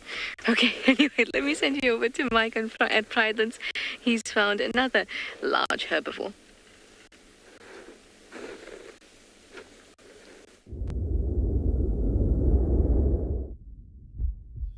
So we've managed to find the buffalo. Sorry, I have to whisper quite quietly because it's just behind us. We are following the herd, and there's a dead tree over there.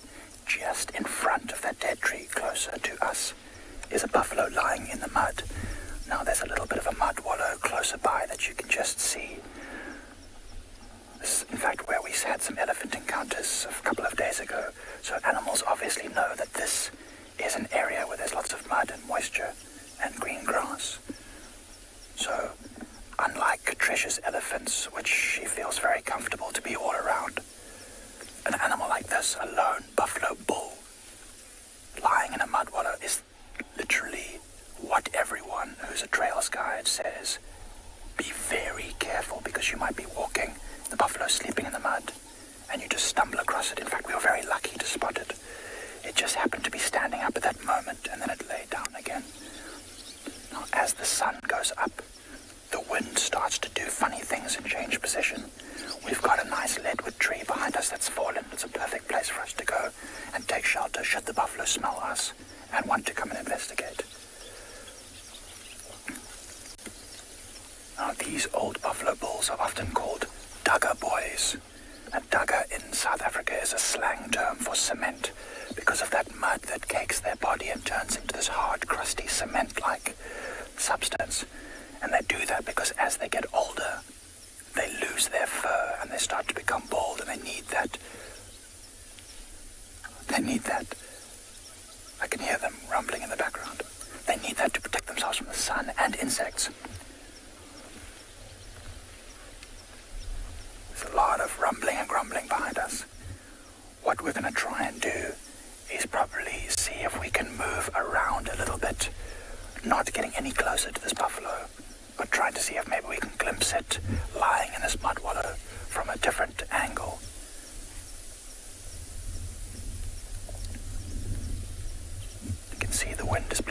see those leaves moving. It's a very important thing when you're on a bushwalk to constantly monitor the wind. So what we're going to do now is start to make our way around. In the meantime, we'll send you over to tree code Ngala.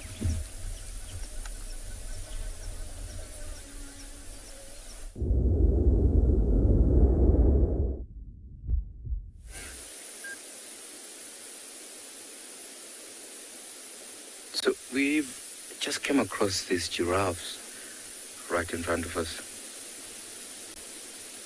So the larger one that you can see there, and if you look below his belly, you can see sort of a skin extending down a little bit. So that is his penis sheath. So that is a male there. And the smaller one, that is a female that you're looking at. Up. You see how he tried to sniff that female's rump. I think he's trying to check if this female, she's in heat or not.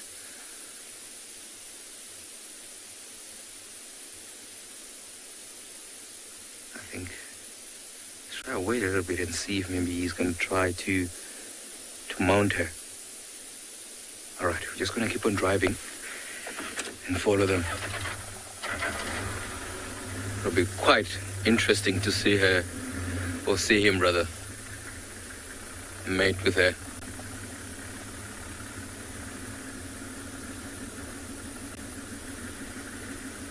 And giraffe mounting is actually a very interesting affair. Oh, there's another third one.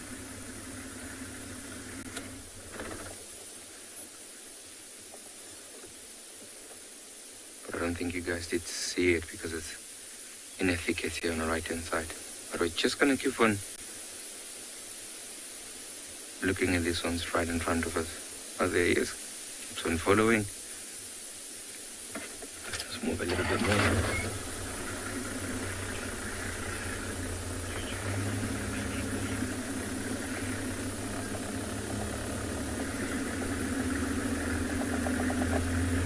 Sarah, the giraffes have mating seasons.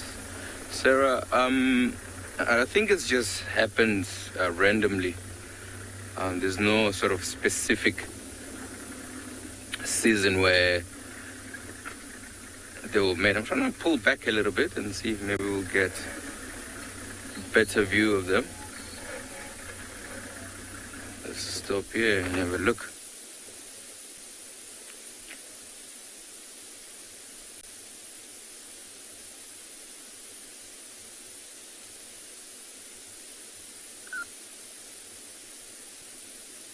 You can see also that female, she's chewing the one on the left-hand side. But since we've been here, we didn't see her browse or, feed on the trees. So I think she's just ruminating, re-chewing the food. There he is, he's still sniffing a rump.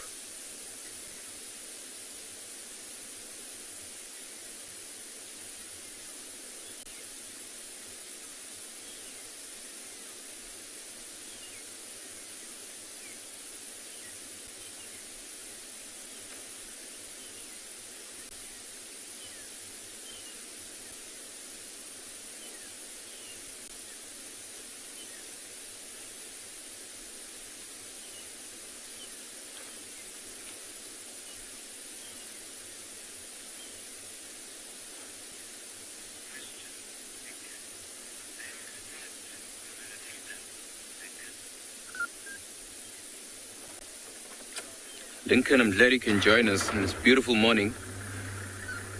Would the males fight over females? Lincoln, yes, they'll do. Just gonna take another loop around. So Lincoln, these males, they can actually fight to death for females. And you do what's called necking.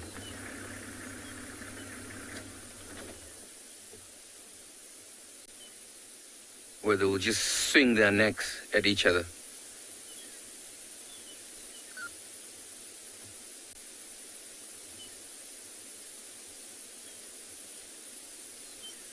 Yeah, I think they're gonna just disappear into the thickets there. I think I'm gonna try another position.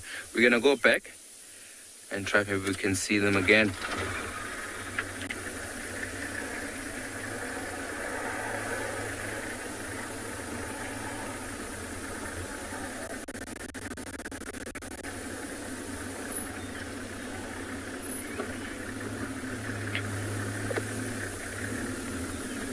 And you can see there's a lot of tall trees here, so it'll be a little bit difficult to see them in this thicket. But while we try to see maybe we can find a better area to see them, I'm going to send you to Tswalu.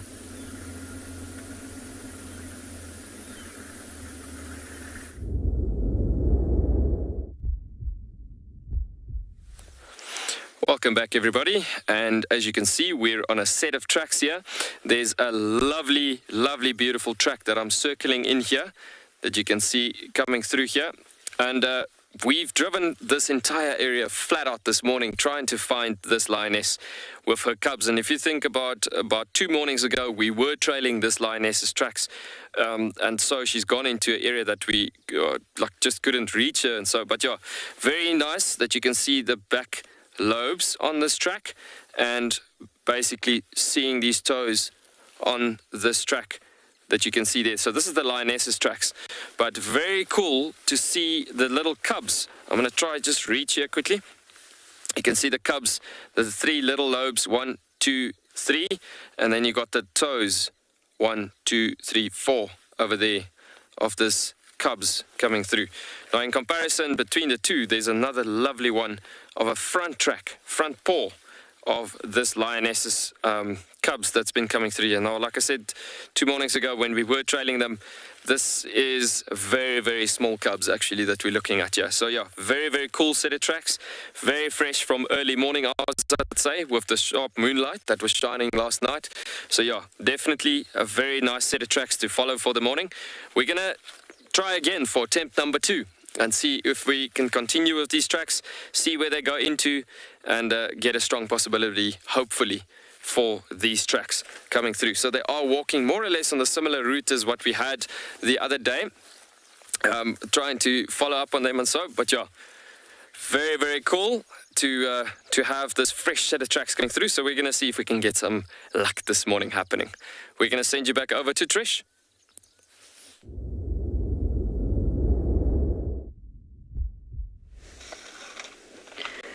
Good luck, you, and best of luck to you. I'm still with these elephants. I didn't want to move off because it was an excellent sighting. They're still all around us and didn't want to startle them after everything they've given us. And luckily we ended up with these 2 youngsters having a bit of a tussle. I bet they're 2 young boys. Now they're harassing this older one. You'll find that young male elephants are a lot rougher and tougher and they play very much more than females do, especially that rough kind of play. Even as cubs, as calves.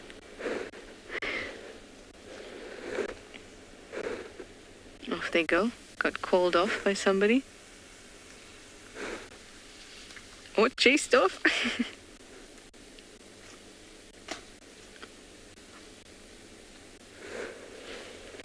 Very cute.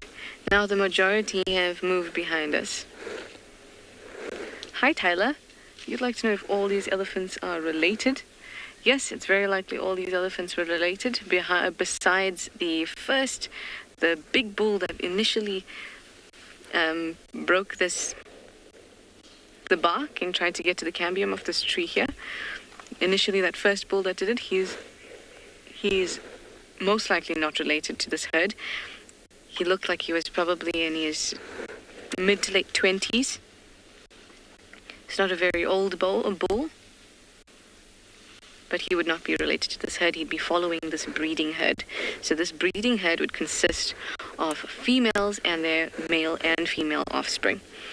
The females would all be related, because if we can imagine a herd from the very beginning, and there's a female that falls pregnant from a must bull that comes in, then the bull leaves and this female gives birth to 2 calves. So then she raises both, say it's a male and a female calf. And in this story, she has twins, let's just say, for the sake of the story. So she has male and a female.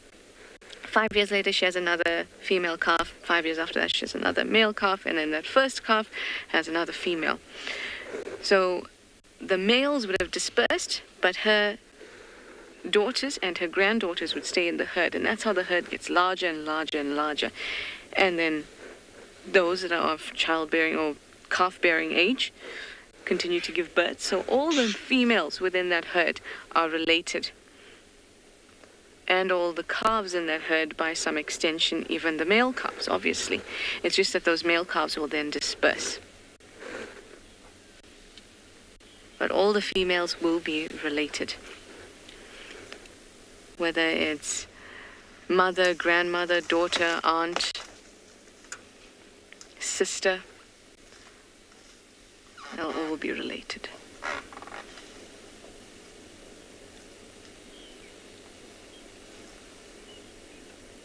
Right now we're seeing ring barking in action.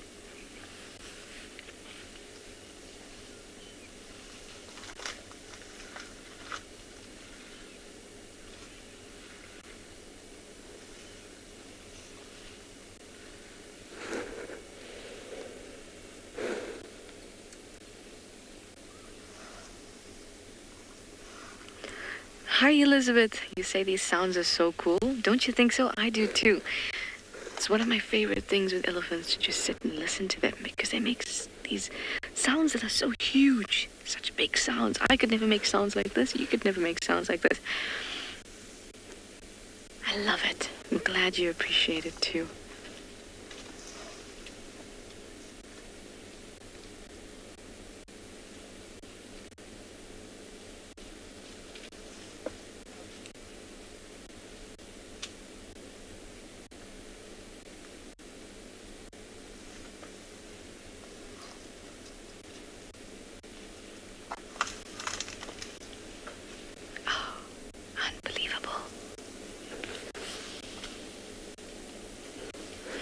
Hi, Amy. You'd like to know if they're able to ring bark without their tusks.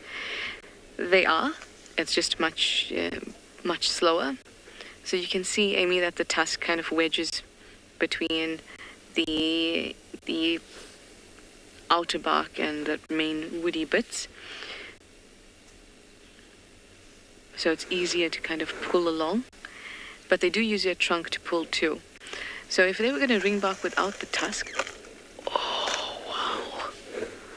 they were going to ring bark without the tusk. Wow. They needed to be started by somebody at least, or at least there to be some kind of break in the bark, and then they can use their trunk to pull. But it's definitely not as easy as this. I mean, this is just a piece of cake, really. And for them it kind of is, because it's sugary. It's a sugary treat, like a cake.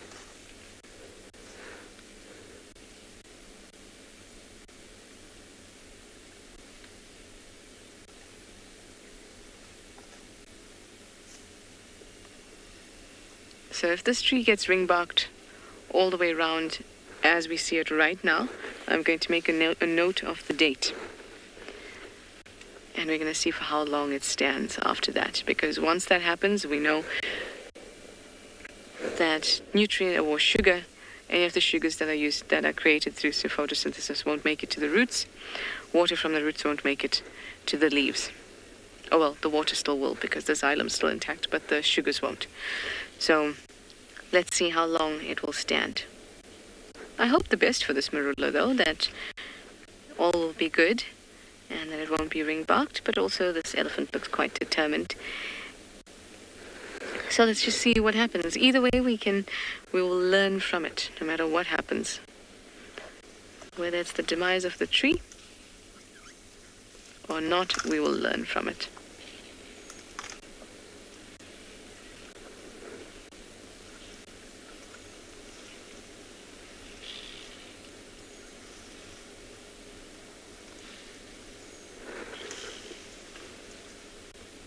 Looks like you might have to come through on the other side, girl. That bush willow is in her way. Look at that, look at that. Oh, I love watching those finger-like protrusions working.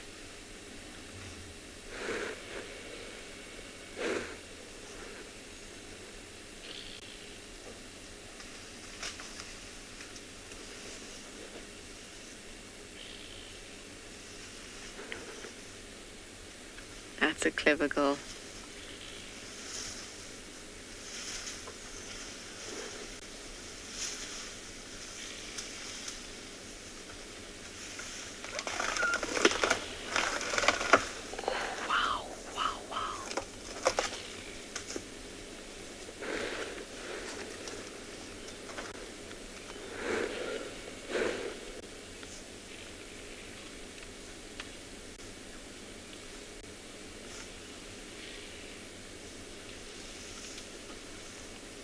Taking off all the dead bits of bark. The outer bark are all cells that are dead. She's pulling off that nice thin layer of those active cells. You can hear her chew.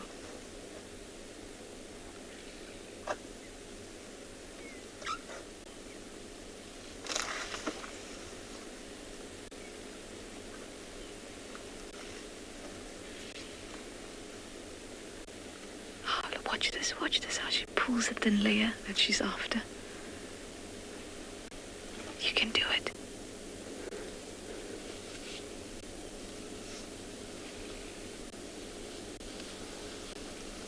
Angle is tough, but she's got it. Oh, magnificent.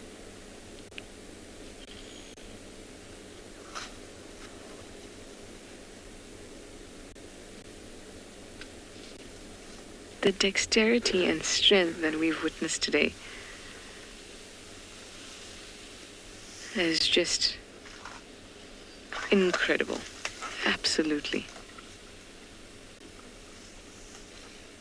The ease with which she has done all of this. Not just her, others did contribute, big and small.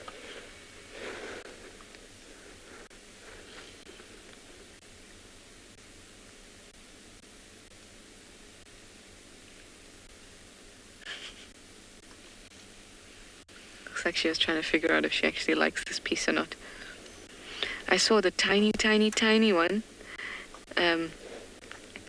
get some of the cambium in its mouth, and it went choo choo, blah blah, and then spat it out.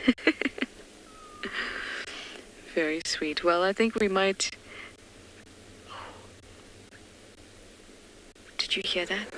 That was a very deep rumble coming from somewhere far away. Anyway, we might watch her bring bark the tree. We might not. Let's see how we go. But we're going to sit here and be witness to it if she does. Oh, there we go.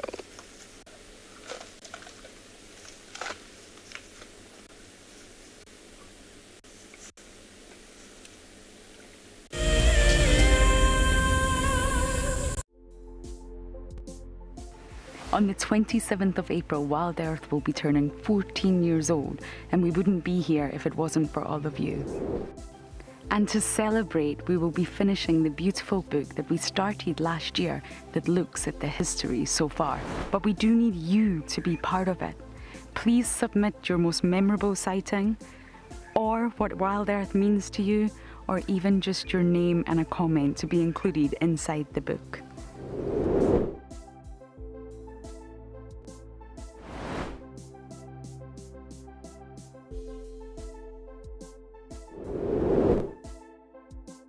Head over to the website to add your name and reserve your copy. We are offering a 20% discount on all books bought before the end of March. And a big thank you to all of you who have contributed to the book so far. The Mara Triangle is a jewel in the Kenyan conservation crown, and thanks to the dedication of the Mara Conservancy, it thrives as one of Earth's greatest national treasures. We have been experiencing a reduction in the wire snails that we collect on a monthly basis. And this is basically attributed to our intense patrols. Over the years, this courageous team of anti-poachers has reduced poaching to almost zero. Mimi naitwa Stephen Olereso. Nimefanya kazi miaka 16 sasa. Kuanzia mwaka 2002. Hao wanadamu ni wenye utua sana inaogofya ni wale wenye wanaenda kama ndovu. Wanatumia kama bunduki. Sasa hiyo ndio huwa inakuanga hatari sana kwa sisi. As a result of the global pandemic and the massive reduction in tourist revenue, the Mara Triangle is facing a financial crisis. They need your help if they are to continue their ability to protect this magical land. My name is Taylor McCurdy and I work for Eco Training. I love hearing from all of the viewers. However, I particularly enjoy those of you who have been watching for a few years. Your questions are just so advanced and they really get me thinking. If you'd like to ask a question on Wild Earth, you need to register on our website. Once you've done that, head to the live safari page and submit your questions below the live feed.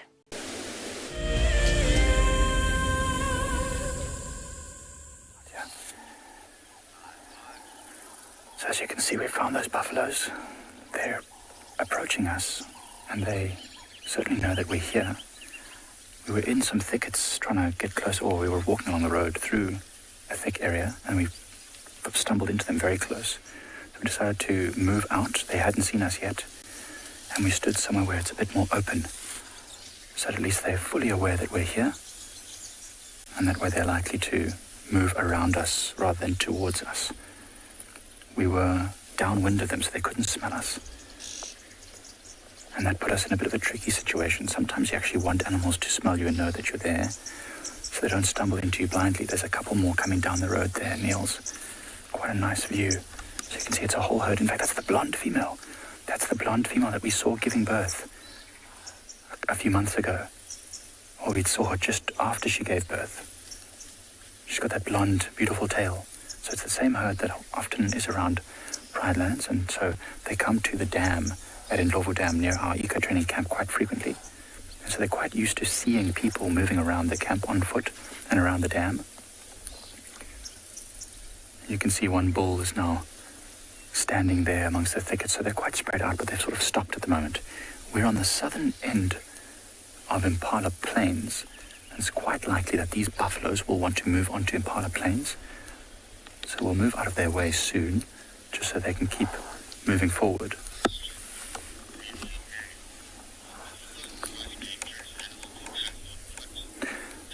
Leslie and I believe that they are. That's just why we made the decision to come out into the open so they could see us, because we don't want them to be frightened and they're likely to do something, maybe aggressive to try and chase us off.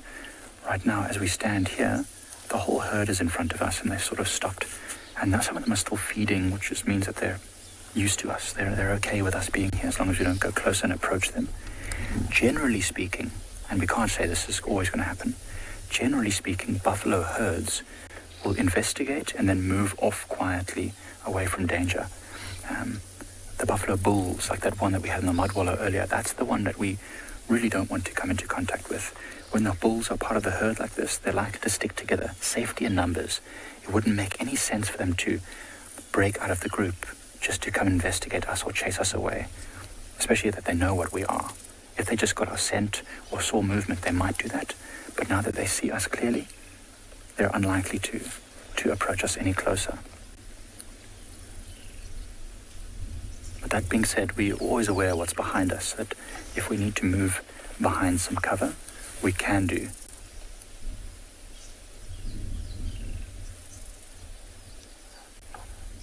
Elephants are also very intelligent. They're also quite, herds with youngsters can also be a tricky situation. It is pretty tense, I'm not going to lie, especially when we were first. So I don't know if you can see these thickets just in front of the buffaloes. We were first behind those thickets, and we were standing there waiting for them to come across the road, and we thought they were a bit further than they were, and they popped out basically where they are now. And we realized we were way too close, so we just backed away slowly. They didn't see us until we got about as far as we are now, and then they saw us, and that was good. At the distance of those thickets there, that's probably about 15 meters at the most from those buffaloes. That's pretty close. That's too close to be on foot with buffaloes that don't know you're there, because that's when they are likely to panic, because then you're probably within their combat zone, let's put it that way, or their aggressive zone. Right now we're in their alert zone. They know we're here. They're not particularly worried. They see us, but they're okay about it. There's another bull that's going to feed across the road, but quite a bit closer than the others, maybe about 15 meters in front of them, just to the right of that little thicket. See them with their noses up like that, the one on the road. That one there still watching us from the thickets, looking pretty grumpy. And on the road ahead of us, you've got a big bull and a younger one, and they're doing the classic head-up pose that buffaloes do when they have seen something and they're trying to gather information. Head up to look straight, nose sniffing the air, ears forward. And that one did not allow that oxpecker to stick around, but that one immediately chased the oxpecker off its nose because it wants to focus on us. All right, what we're going to do is we're going to send you to Tswalu while we move ourselves up towards Impala Plains and hopefully allow these buffaloes to keep feeding towards us.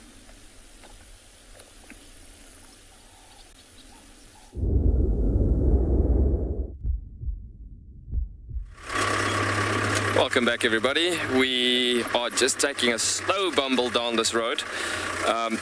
We have obviously had these tracks coming through this area, coming through along this edge of this road that doesn't even appear like a road, actually. But anyways, we just taking a slow drive down here and just looking at the edges of these bushes and see if we can't get her here. Now, we've had tracks as well coming back this way from that valley that we tracked her to the other day, actually, as well. And that tracks are, you can see, definitely is a bit older. So the tracks coming back this way is the fresher tracks. And that's obviously the ones we showed you a bit earlier on and so. But yeah, we're just taking it super slowly because of the grasses and the vegetation being so long and dense and thick out here as well. So we're just looking for anything, pretty much, in the spot that could give us a clue to where she could be. And we're kind of hoping that she's literally just on the edge of the road here, because this is a dense, very dense area. And I mean, it's understandable. I mean, if you think about the cub sizes and everything, those are very tiny cubs still. I'm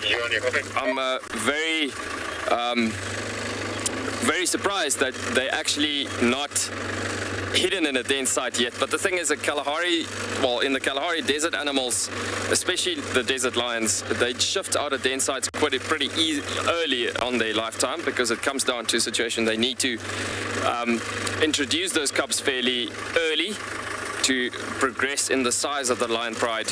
And obviously, again, coming back to success in numbers, that is very, very important in this ecosystem out here. But yeah, like I said, it's interesting that she is traveling slowly but surely from areas to areas. You can see she's trying to introduce these cubs to the pride, slowly but surely getting there, because she is getting close to where the pride has been lately.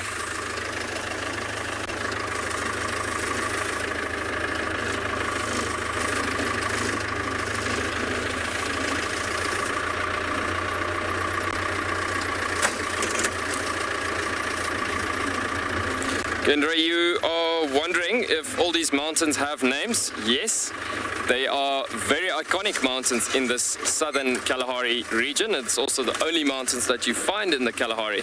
It's called the Karaneberg mountain range. So it's a very fascinating mountain range. If we just quickly stop here for 2 seconds, maybe while we're stopping here, we could be even hearing the cubs possibly suckling in the regions like this, or just any type of audio. But looking across this stunning landscape, I mean, there you can see that gorgeous mountains displaying in front of us.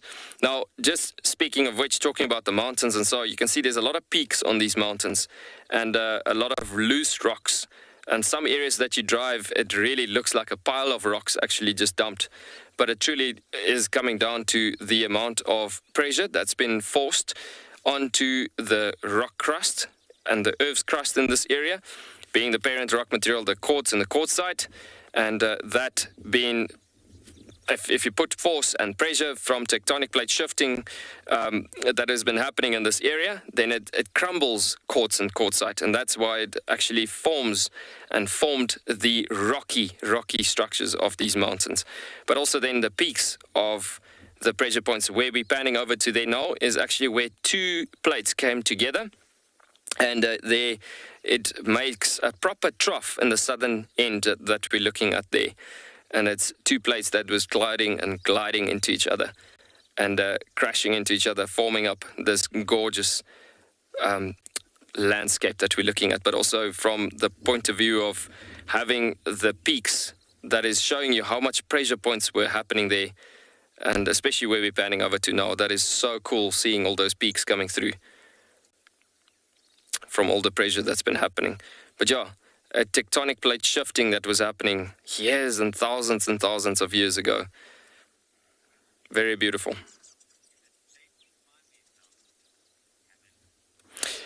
Hannon, you asking if it's tough to climb these mountains, or is it safe to climb these mountains? Yes, you can climb these mountains. If we look at just this mountain close to us, you can see there's quite a lot of rocky surfaces, but when you climb it, you got to just make sure that where you do your foot placement and so on when you climb up. But yes, it is a lovely hike going up at these mountains.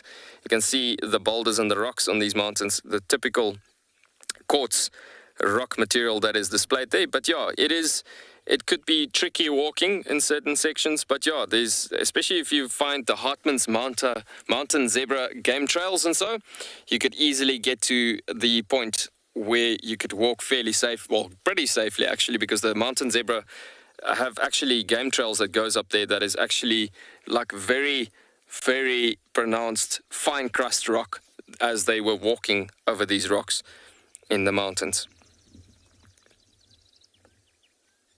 But look at the amount of sweet grass that you find in amongst that rocks in the mountain there as well.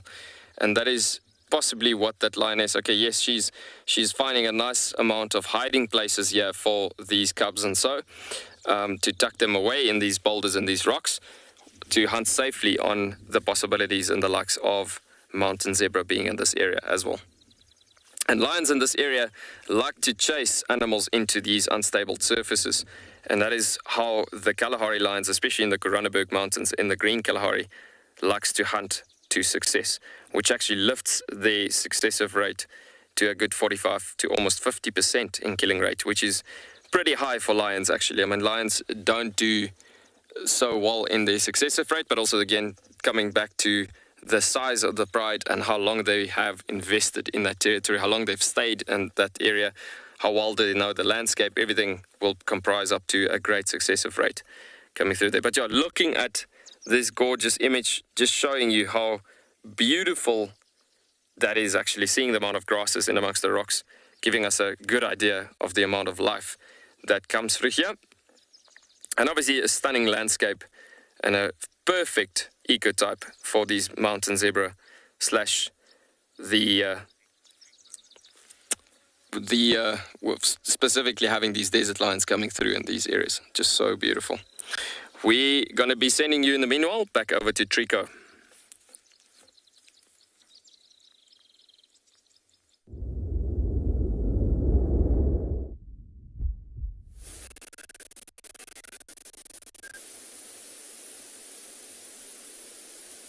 Right, everybody, right in front of us we have an elephant bull there. And I just remember one viewer asked me, do animals come quite often in this riverbed? And yeah, I guess there you have it. Elephant there. And the reason why this bull is here, probably looking for water here. As you can see, he has stuck his trunk right in front of him in the sand where he just dug.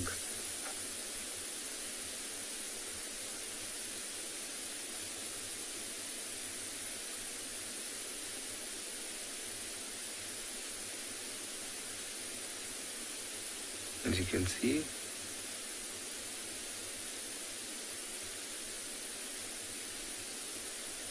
So in this riverbed here, right underneath, there's actually a lot of water.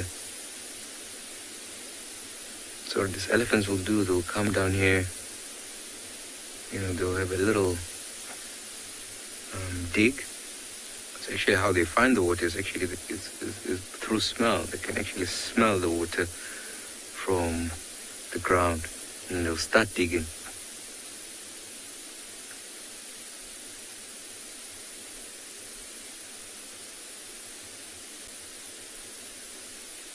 It's quite amazing because the sand, when the elephant digs, it acts as a sieve, so all the dirty stuff goes at the bottom and the clean water, up at the top. So the water that they're drinking here, it's really, really clean.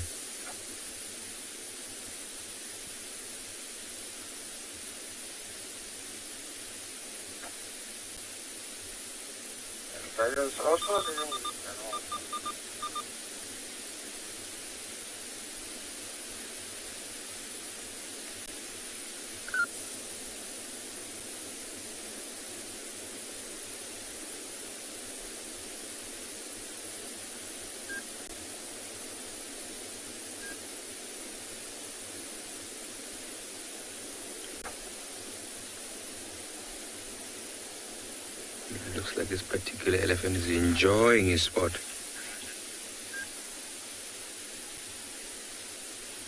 I think we're going to stay with him, enjoy this elephant a little bit. But for now, I'm going to send you to Mike and Pridelands.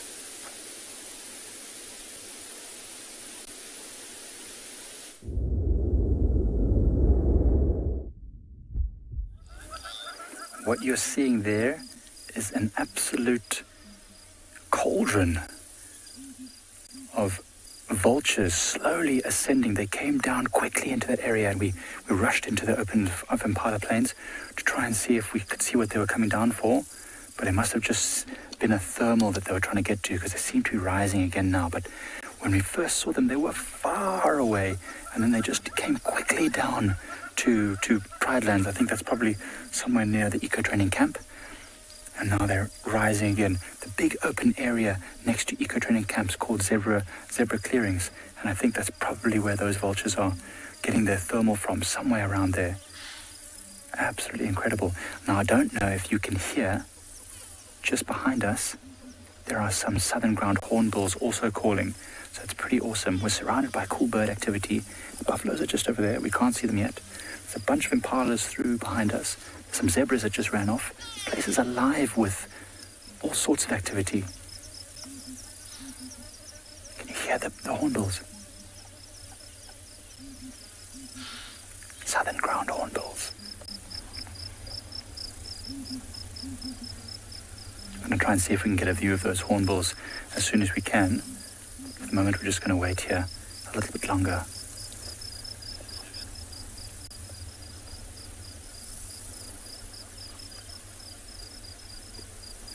Impalas seem to be moving off. The vultures are getting a bit further. I'm not sure which direction those hornbills are moving. They seem to be heading towards the HQ, which is the direction we're walking anyway. So let's see if we can't walk down in that direction and see what we can find.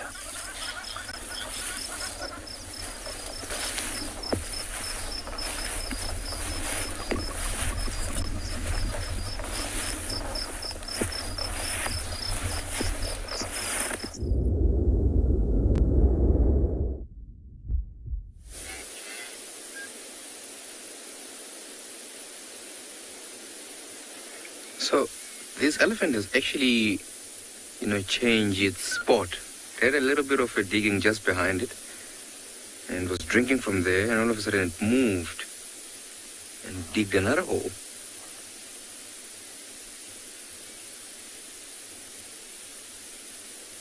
It was quite interesting watching them dig. I mean, they use their legs, the front legs, to kick the sand around, and then use their trunk.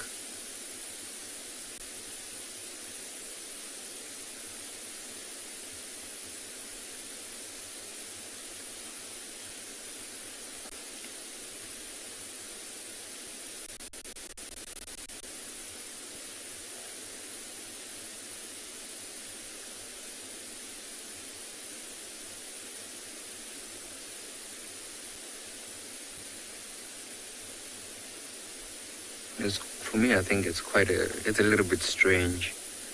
Of like, why did it duck behind it and then leave and then dig another one?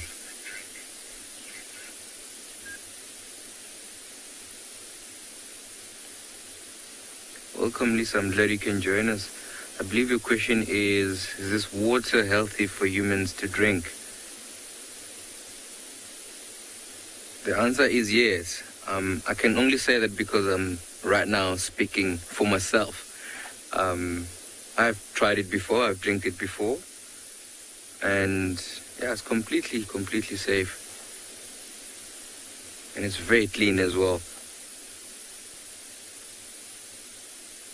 I'll probably not go drink where that elephant has been drinking, but I might go dig my own sort of spot and then drink from there.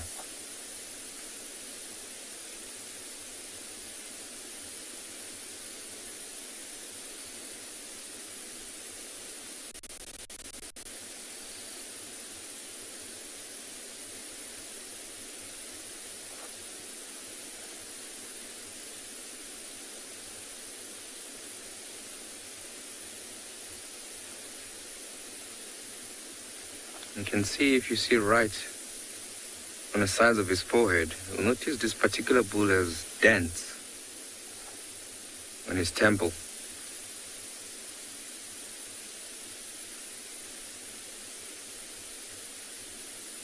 So this particular bull has been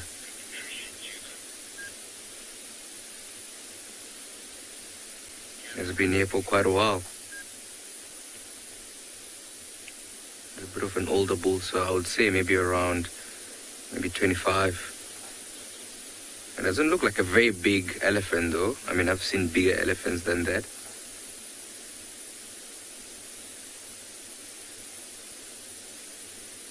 But then also look, your size, an elephant size sometimes doesn't determine, how old they are. Sometimes it's genes. Some elephants have, very, very good genes, and they'll at 15 or 16 years old, they're so big and they almost look like they're 40 or 30.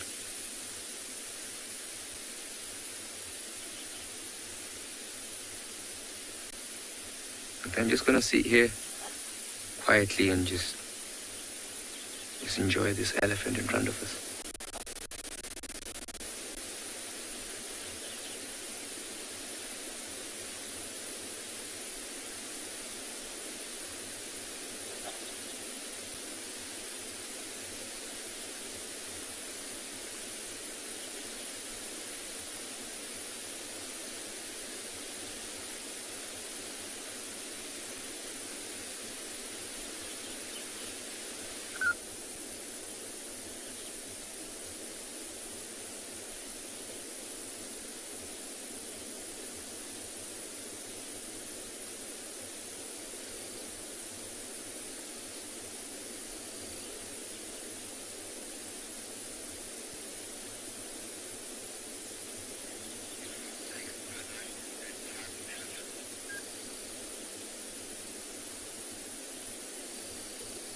It really is. I mean, it's just fantastic to just, get to just sit, and just enjoy what's right in front of you. And also just the calls around, you have that elephant busy drinking, doing its own thing, loving life. But then in the background, you can hear a lot of birds busy calling. I just had some few crested francolin behind me, some ring-necked dove,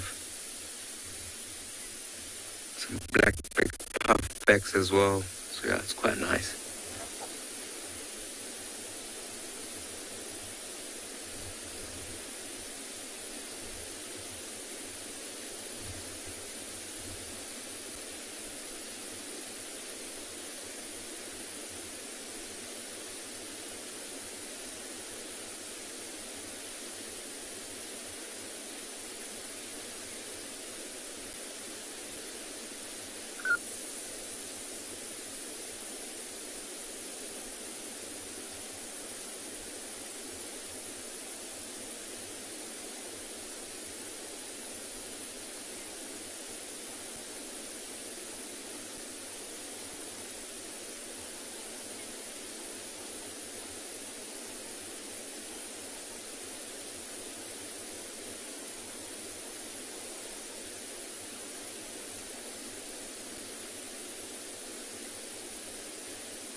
You see that water there?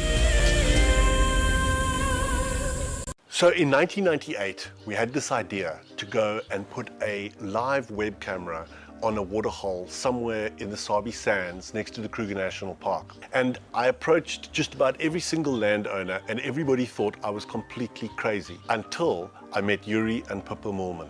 We thought it was definitely a fun idea and a worthwhile thing to experiment. And it immediately became a runaway success.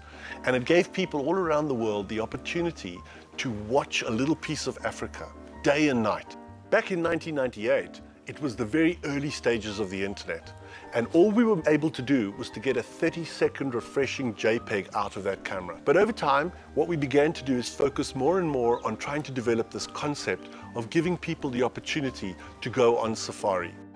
Even though we live just 500 meters up this hill, we still put the camera on to see what's happening. Absolutely, we watch it ourselves. For all of you Wild Earth explorers who bought plaques, today is the day that you will make your very first safari on our vehicle. Because we are quite remote here in the bush, they have taken some time to arrive, but I am happy to say they are here and they look great.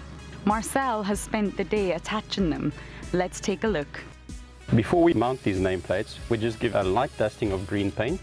This is to better match them to the color of the vehicles and also to decrease the reflectivity of the metal and thereby staying sensitive towards the animals.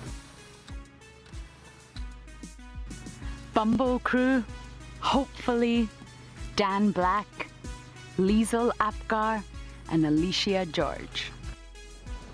Well, it's time for me to get ready to take you all on a safari. Let's go.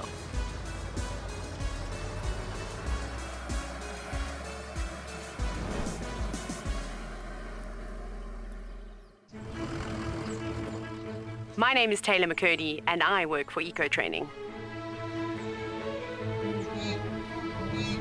I love hearing from all of the viewers. However, I particularly enjoy those of you who have been watching for a few years. Your questions are just so advanced and they really get me thinking. If you'd like to ask a question on Wild Earth, you need to register on our website. Once you've done that, head to the live safari page and submit your questions below the live feed.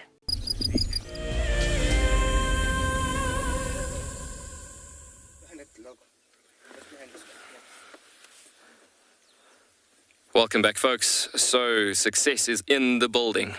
We have found our lioness with cubs, and they are just in a very, very dense spot here. We've had them actually, well, the lioness actually in the open. She has now moved a bit deeper into, you can see the ears of her actually sticking through the grass there. And she's just moved into where these cubs are at. We are going to try find another way into this bush and just try wangle our way through and so.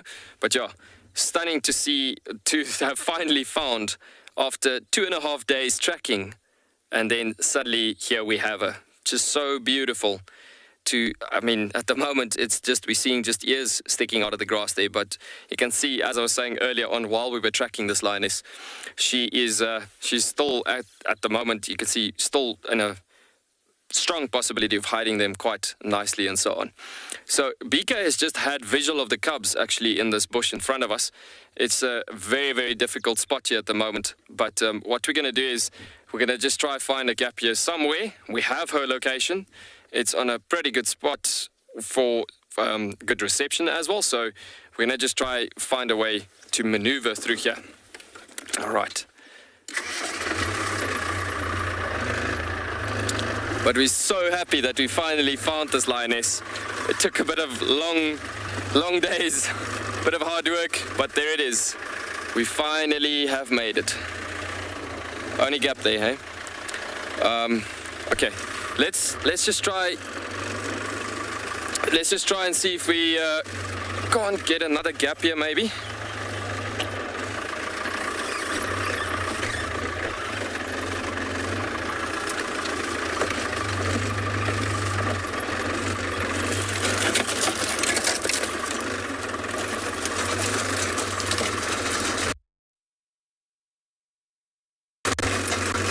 Looks like that's about it for now, which we're going to be getting.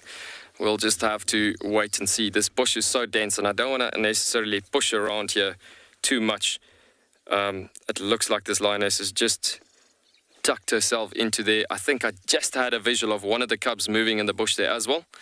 But yeah, we can't be moving in too far into the sighting furthermore.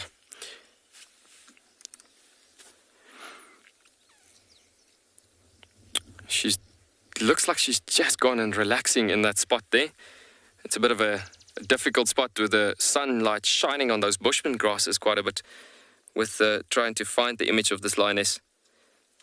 But yeah, you can see obviously because of the temperature rising as well, it's been getting to a point where she's found a nice shady spot here as well.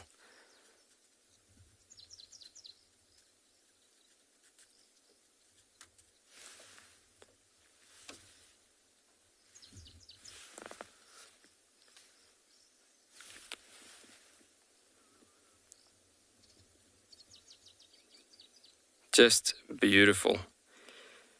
I think I literally just had little bits of movement happening there of the cubs moving through the grasses there in amongst the bush. But yo, we're so excited that we could actually find this lioness. For those of you that's been joining us for that tracking events, it has definitely paid off.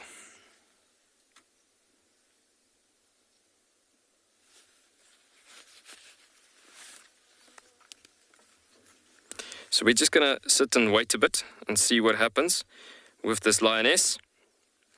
See what we can do to get a bit of a visual here maybe. We're definitely not going to be able to get in from the northern side of this sighting. We'll try and shift again to the southern side.